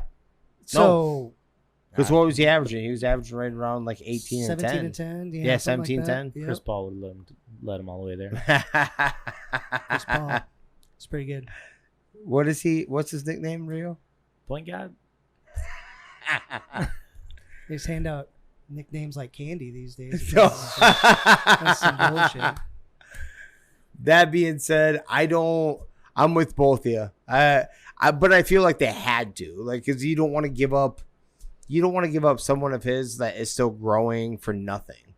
He was your number one pick 2 years ago or whatever. Yeah, so you feel like you need to get something in return, right? Yeah. I don't know what was on the table. I don't know what people were offering. I don't know. We have no idea. But we do know that we believe, and I think we called this back how many ever weeks ago, that no matter what, someone is going to offer him something. We called that, obviously. This is pretty clear cut. And we also said that Phoenix was a match no matter what it was, because they can't go without getting something in return, whether he's in their future plans or not. 130 some odd $1 million. You better hope that somebody either wants to trade or you better have a game plan, right? Like the coach and him were on the same. And Monty Williams proved to be a pretty damn decent coach last year, right? I mean, he had a decent roster and everything. Don't get me wrong. I'm not trying to downplay any of that, but Monty Williams did a pretty damn good job. So are we going to fire a coach because we just paid this guy? Continuity. I'm interested in that if they end up having to eat that. I say that lightly, with eating that $130 million to keep him. Yeah. I think someone will come get him. I don't know who it's going to be. Could still be the Nets. Could be. With KD, especially with that contract. Maybe they kind of do something in some draft picks. I don't know. But the Texans settle claims versus team in relation to sexual misconduct allegations involving Deshaun Watson. Yeah, they just come out today, I believe. Mm-hmm. Had to. They're trying to get it. They're trying to do it the quick hush money way, right? Like, yeah, right. They're like, hey, Deshaun, this is what you should have done, but thanks for dragging us in. Right. That's the first thing I thought of. Yeah. This is from a few days ago. Like I said, we skipped over news and notes. We had one hell of a awesome interview, last few, obviously, but with Matthew. Toronto Blue Jays fire manager Charlie Montoya after recent struggles. Montoya went 236 and 236 in parts of 4 seasons. They the day they fired him, if I remember correctly, if reading it, is they snapped a 4-game losing streak and won a game. But they're still playing. I think all of us were kind of hinting at that, right? That we believe that Toronto would compete this year. Yeah. Yeah. You know, and they're not really. I mean, I think they're hovering around the weak AL Central record. The Twins are leading that. I think they're right around that. But when you have the Yankees balling out, you have Tampa Bay doing their thing, Red Sox doing theirs too, and they're getting their pitcher back too on top of that. But X-rated wide receiver Henry Ruggs, BAC, to be allowed as evidence in his case leading up to his preliminary hearing. Good. It should be, for sure. Mm-hmm. Like, duh, right? Yeah. Yeah. Like, I was shocked that it was even a thing, but the attorneys definitely tried. Yeah, they tried to exclude it. We kind of touched a little bit on it with Donald there. But Le'Veon Bell says he's shifting his focus to boxing and won't play in the NFL this season. Anymore. Oh, did it switch to that? What I read it as was NFL this season. He won't play in the NFL anymore. Well, we don't. Well, yeah, I'm saying him. He believes he could. He's saying he's not going to this year. He could come back next year. He won't run it. Running backs, it's a dying position, and why sign a guy that old?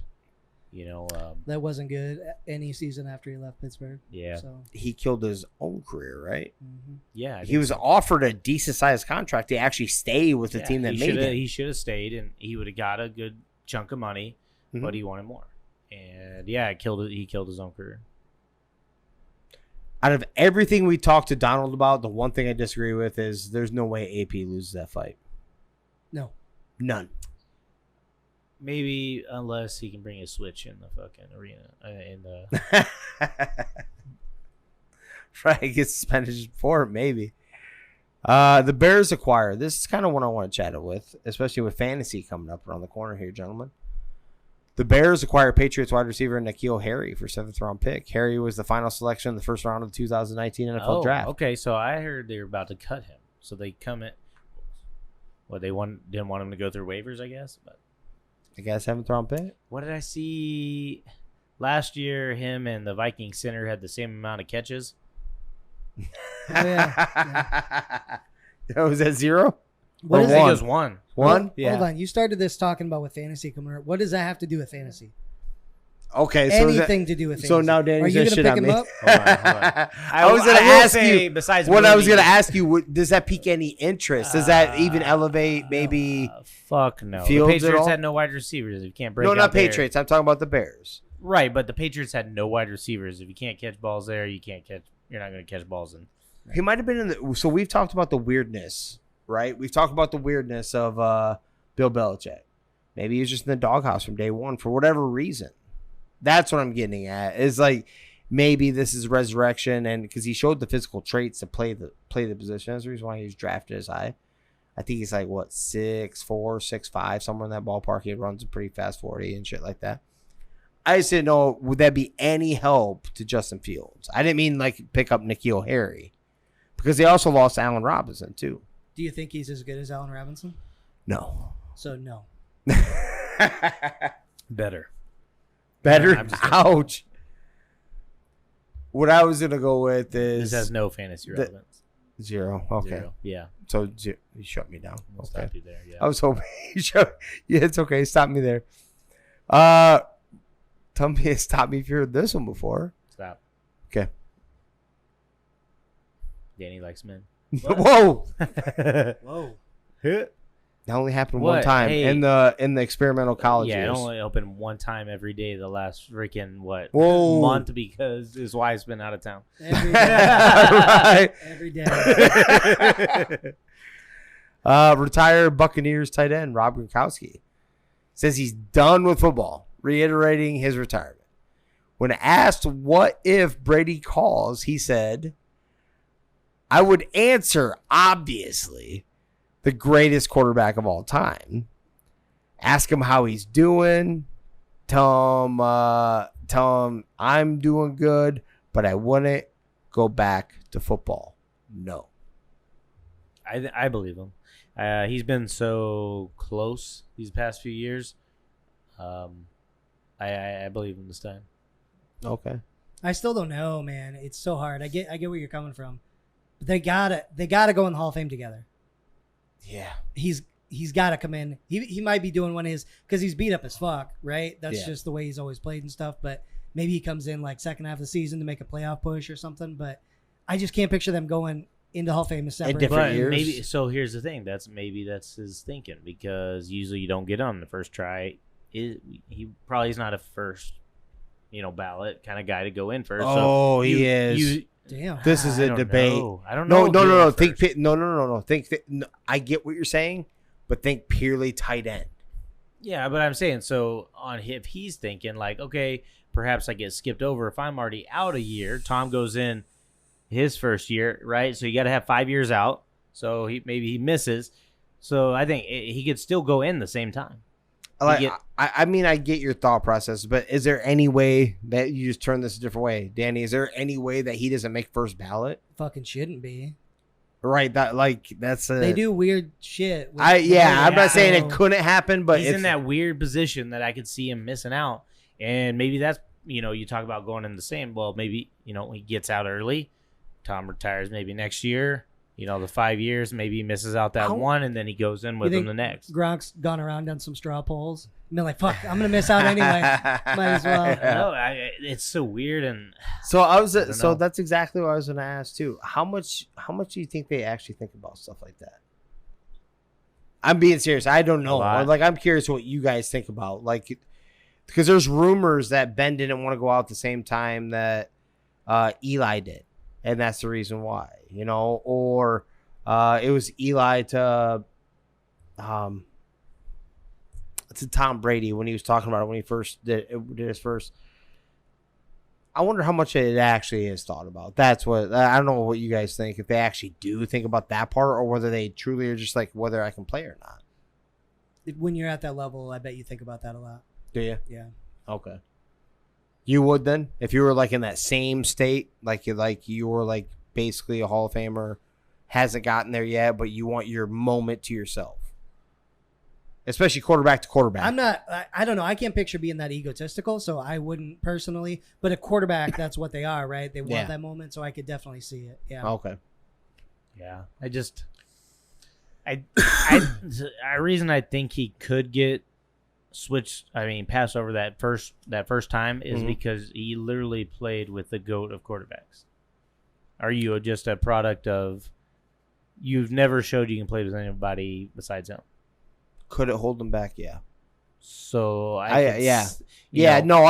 could see it. Sure, he holds maybe 3-4 records, but it's like, are you just a product of playing with the best one ever? Let me give you one to fire back in defense of, but I'm with you. Just hear me out on this one. What may help him in that aspect is you guys have seen and heard teams. We talked about Jim Marshall, for instance, when we talked about the Hall of Fame, right? Like they only let so many. It feels like they only let so many from us a unit go in because like, oh, hold on, we're letting way too many in. How many of the Patriots are actually going in during that whole time of all those rings are actually going to the Hall of Fame? Besides Tom Brady that you can name. Mm-hmm. That may help him is what I'm getting at. Is like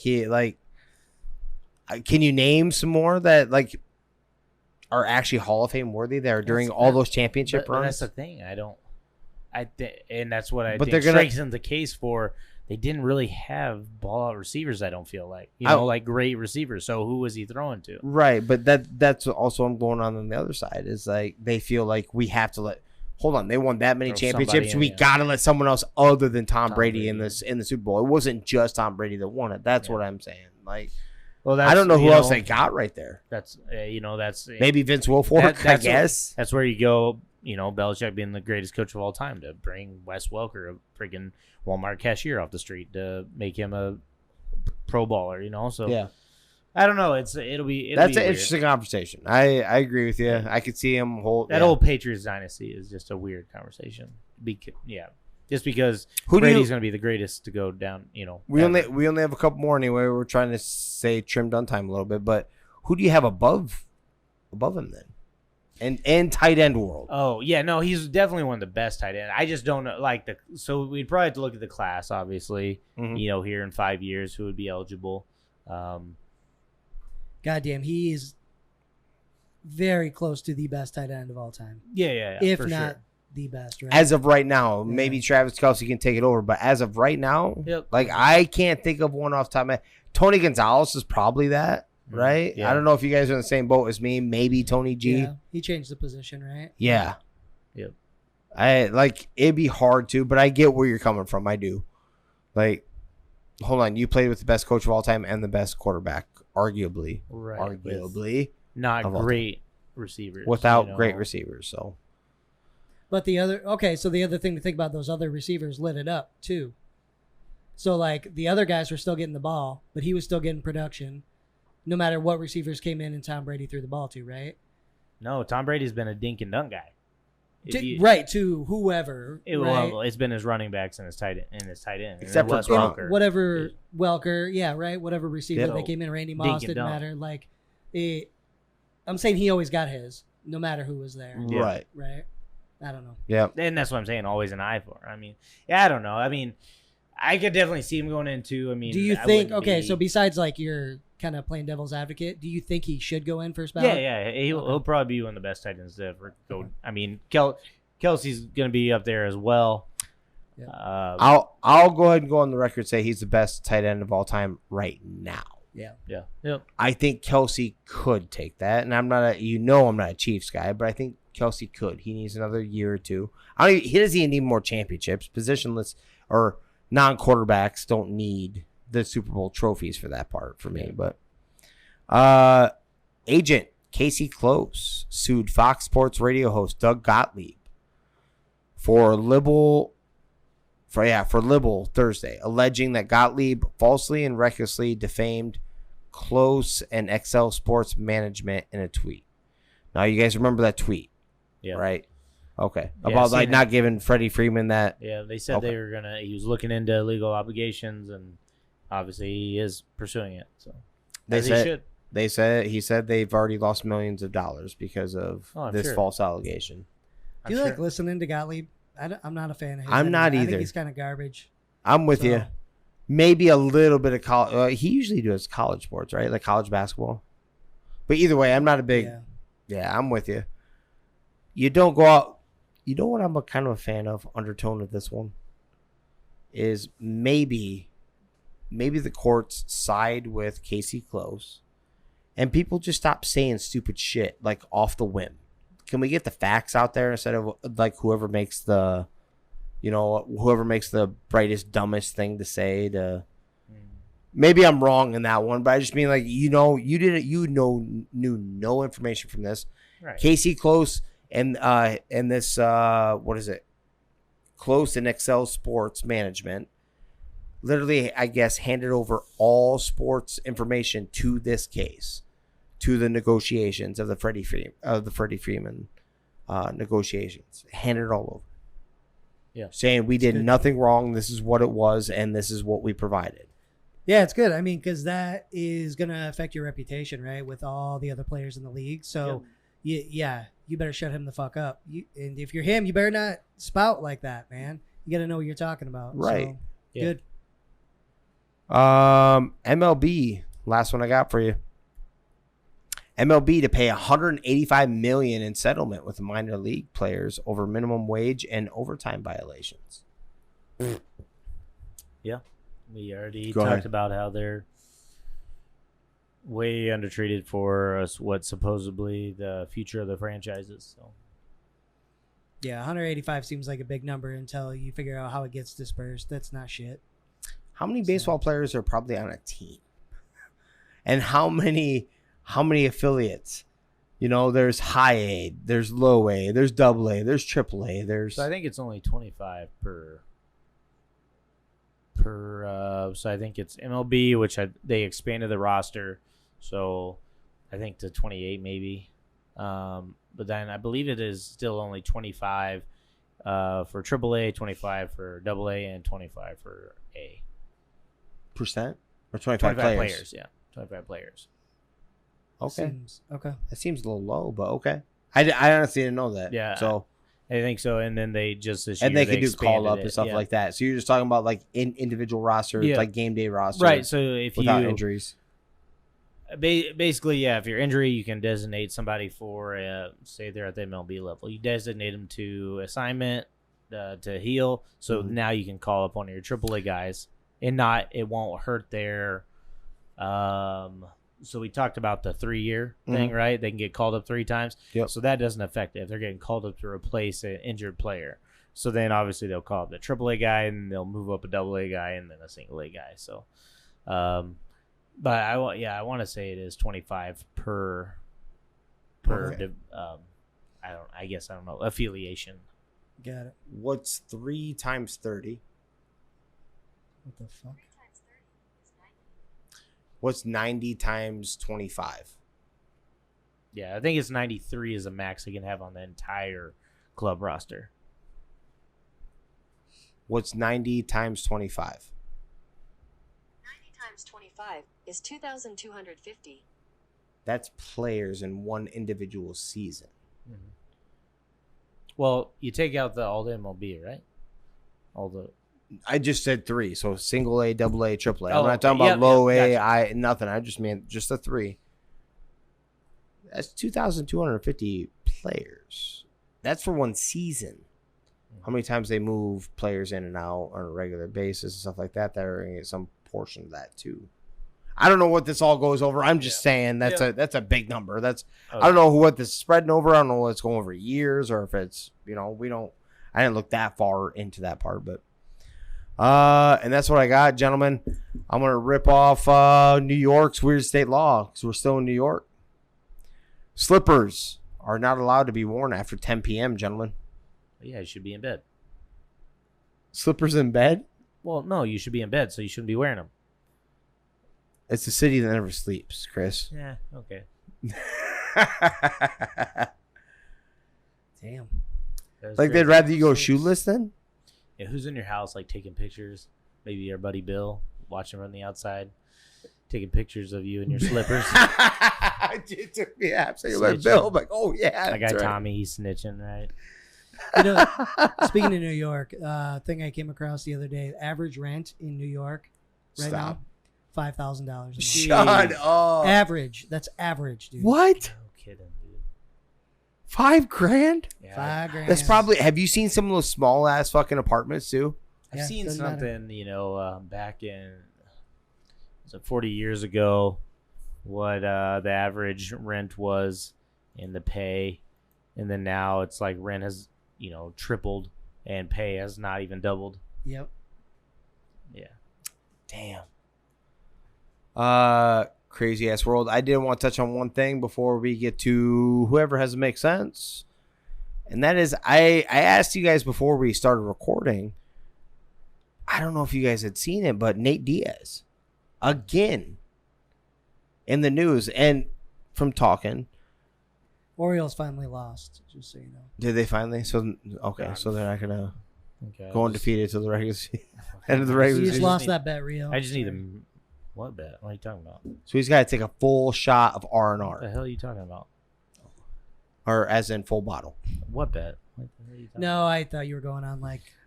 No. I was saying the freaking Mariners need to lose. They've been rolling them off too. Nate Diaz came out and went on like a little bit of a tangent after your boy Khabib was inducted into the Hall of Fame, saying that he didn't believe that he should be in the Hall of Fame, that he's not Hall of Fame worthy. Who his exact quote, if I remember right, or loosely based in Jimmer's memory, is who the fuck has he beat? He said he beat Justin Gaethje and Dustin Poirier Connor. the same way that they all have lost. They've all gotten their ass whooped in that same fashion. So that and then he faced nobody else. Yeah, like I said, I think he's just trying to get out of that. He's got one fight left. He's trying to just talk shit so he can get cut. I'm still sticking with my thing that they're going to try to use him for one last major payday, and that's against Conor, and finish that trilogy series off with him and just get it done and over with. Conor's going to need a tune-up fight before he's relevant again, and what better way than to give him a fight with a guy that's probably going out, that'll sell tickets, or a guy that's on his way out, once out. It'll definitely sell tickets, right? Guys want to watch it because of the history, and what better way to do that than get him his last fight? And obviously, Conor's not ready. I think that's, he's stated he wants to be cut. He wants to get his last fight, and they won't do it. So that's the only logical thing I think right now is screaming at me is Conor McGregor, Nate Diaz when Conor's ready. Yeah. Yeah, otherwise it doesn't make sense. Why haven't they put him in a fight yet? And, of course, Diaz is screaming and hooting and hollering just to get cut. Yep. So you don't believe that he's not Hall of Fame worthy? Oh, he is. Did you bring did anything that what he was saying? Did any part of that, like, hold on a second, maybe he has a point? Did any part of that catch? I mean, we talked about his record not being that great till he got to the UFC, right? He beat nobodies, it seemed like, but I mean, you still at the end of the day, you beat guys that are in the UFC, and towards that back end, he was beating the guys that were at the top. So, Yes, babe. Yeah, it's fine. Recording. Yeah, we've talked about that quite a bit. Like the last 5 years or so of his career in the UFC, he was pound for pound the best, right? Yeah. But is that straight? I don't even know if it's 5 years, 4 years, whatever. So really, you should just look at that and say, does that get you into the Hall of Fame? Yeah. It probably does, right? He was so much better than everybody else, but yeah, it takes the 29-0 and it kind of diminishes it, I think. Yeah. Boom. And that's what I had for that. Either one of you have make sense? Not at the moment. Don't. Though, speaking on a previous makes sense, I'm flipping the script on my neighbors. And now that they were walking off with my stuff, I'm now taking all their toys and putting it in my yard. So Yes. Power move. I love it. Kids will be happy. Yeah. All right. So we're going to go with the cute and simple one. We're going to go back to some Taco John's days again. And that is... So I told you about my crazed boss that liked his beer. And then just don't call him in, right? I'm going to roll with another one. An employee, a coworker that I worked with at that time. Me and that cat didn't see eye to eye for most of my like 6 to 9 months, whatever I was working there. And he worked there even less, actually, but can't remember his name off the top of my head. But we eventually started getting along. But that was like he kind of gave the essence or the that he batted for the other team. what do you mean? That he liked dudes.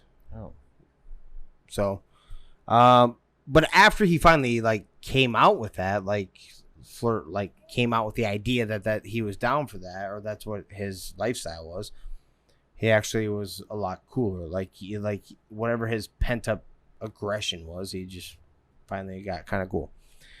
That being said, though, it was a late, I want to say so Taco John's in Mason City used to close at 1:00 in the morning on Fridays and Saturdays in Mason City. He was working night shift. He worked the window, so drive through. And there was a couple of us. We'd make up the burritos and tacos and all that stuff. And this one person comes through, and it is probably maybe 20 minutes before close, maybe less, right? And this dude is the dude on the monitor. Like, we all have a headset on, so you can hear the whole conversation, right? The cashier was pretty nice. He was respectful. He didn't do anything. He didn't say anything wrong in this aspect. This dude that was ordering his food was a complete douchebag.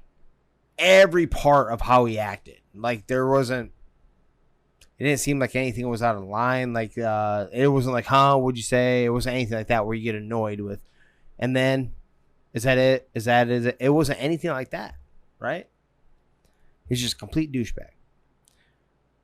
Irritated everybody in there because we're trying to mop up, get done, and there's only one. He was also a douchebag. Who works? I laugh at this because multiple reasons. I'm immature. I've said this many times. So when he, like, after the order's done and he's like driving up to the window, that said cashier is like, he was such, he's such an asshole. I don't even know what to do. Like, what do we do? Like, spitting food is gross, so we won't do that, I'm like, I wasn't going to spit in his food, but I don't know. I'm pretty irritated too, my female manager said the same thing. She's like, God, what did... He's like, I got it. Okay, you have my attention. I'm not going to give him any napkins. Get him good. I'm like, get him where it hurts. Like I said, we just started getting along. It was so hard not to be like, is that what you're going to do there, big guy? That's what's going to teach this man a lesson. He's like, yeah, I'm not going to give him any napkins. No napkins for the douchebag. So he ain't giving me any napkins. I don't think he gave me any straws either. He was a real rebel in this moment. Troublemaker. This man also, I think it was the same night, so we were closing up. Cashier's done even sooner than like people are like putting all the food away, cleaning up everything like that. He also made the statement where he's about to head out and he's like, comes out into the middle of the floor. He looks towards the back, looks towards the front, looks towards the back, looks towards the front. He's like, yeah, about to head out. Which way do I leave? Do I choose the front door or the back door? I think I choose the back door. And scantered off. Gee. That'd have been entertaining for sure. Words of wisdom, though. You're lucky that the person in the window was super nice and only prevented you from getting napkins. Don't be a douchebag to people that prep your food. Pretty simple. Should be kind of common sense, man. You would think so. Yeah. Like, I try not to pick a fight with someone that's serving me food. Like, if I'm going to do that, I'm still going to eat the plate they brought me. You're like, I'm not sending it back and you bring me something else. Like, take it off my bill, right? Yep. You don't want food coming back out of the kitchen. Yeah, you just got to watch Waiting. If you don't know, fucking watch that. What is that, The Brain?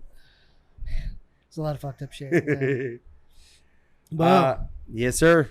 well, we're going to go ahead and start to wrap her up. If you happen to find us out there in the interwebs anywhere, be sure to like, subscribe, share, give us a rating. Mm-hmm. All those things would mean the world. Really important to us. The podcast is available where, Jimmer? Anywhere and everywhere you can think of. We're talking Spotify, Apple Podcasts, Amazon Music, YouTube, and anywhere else in between, gentlemen. That's the truth. And if you love to tell a good story, if you want us to tell your story, go ahead and slide on in. To our DMs, hit us up with that story. We'll get it out to all the folks that want to hear it. You know we do as well. If you're looking for a workout app, download Fitbod and use our code 3GIG for 25% off. It records workouts, shows you how to do new lifts, and keeps track of everything for you. So download that. Absolutely. 25% off. Don't miss out on that. In this economy, everybody could definitely need it. So we're going to go ahead and get out of here. Thank you, everybody, for listening. This is 3 Gig Sports. We out. I've been writing, I love it.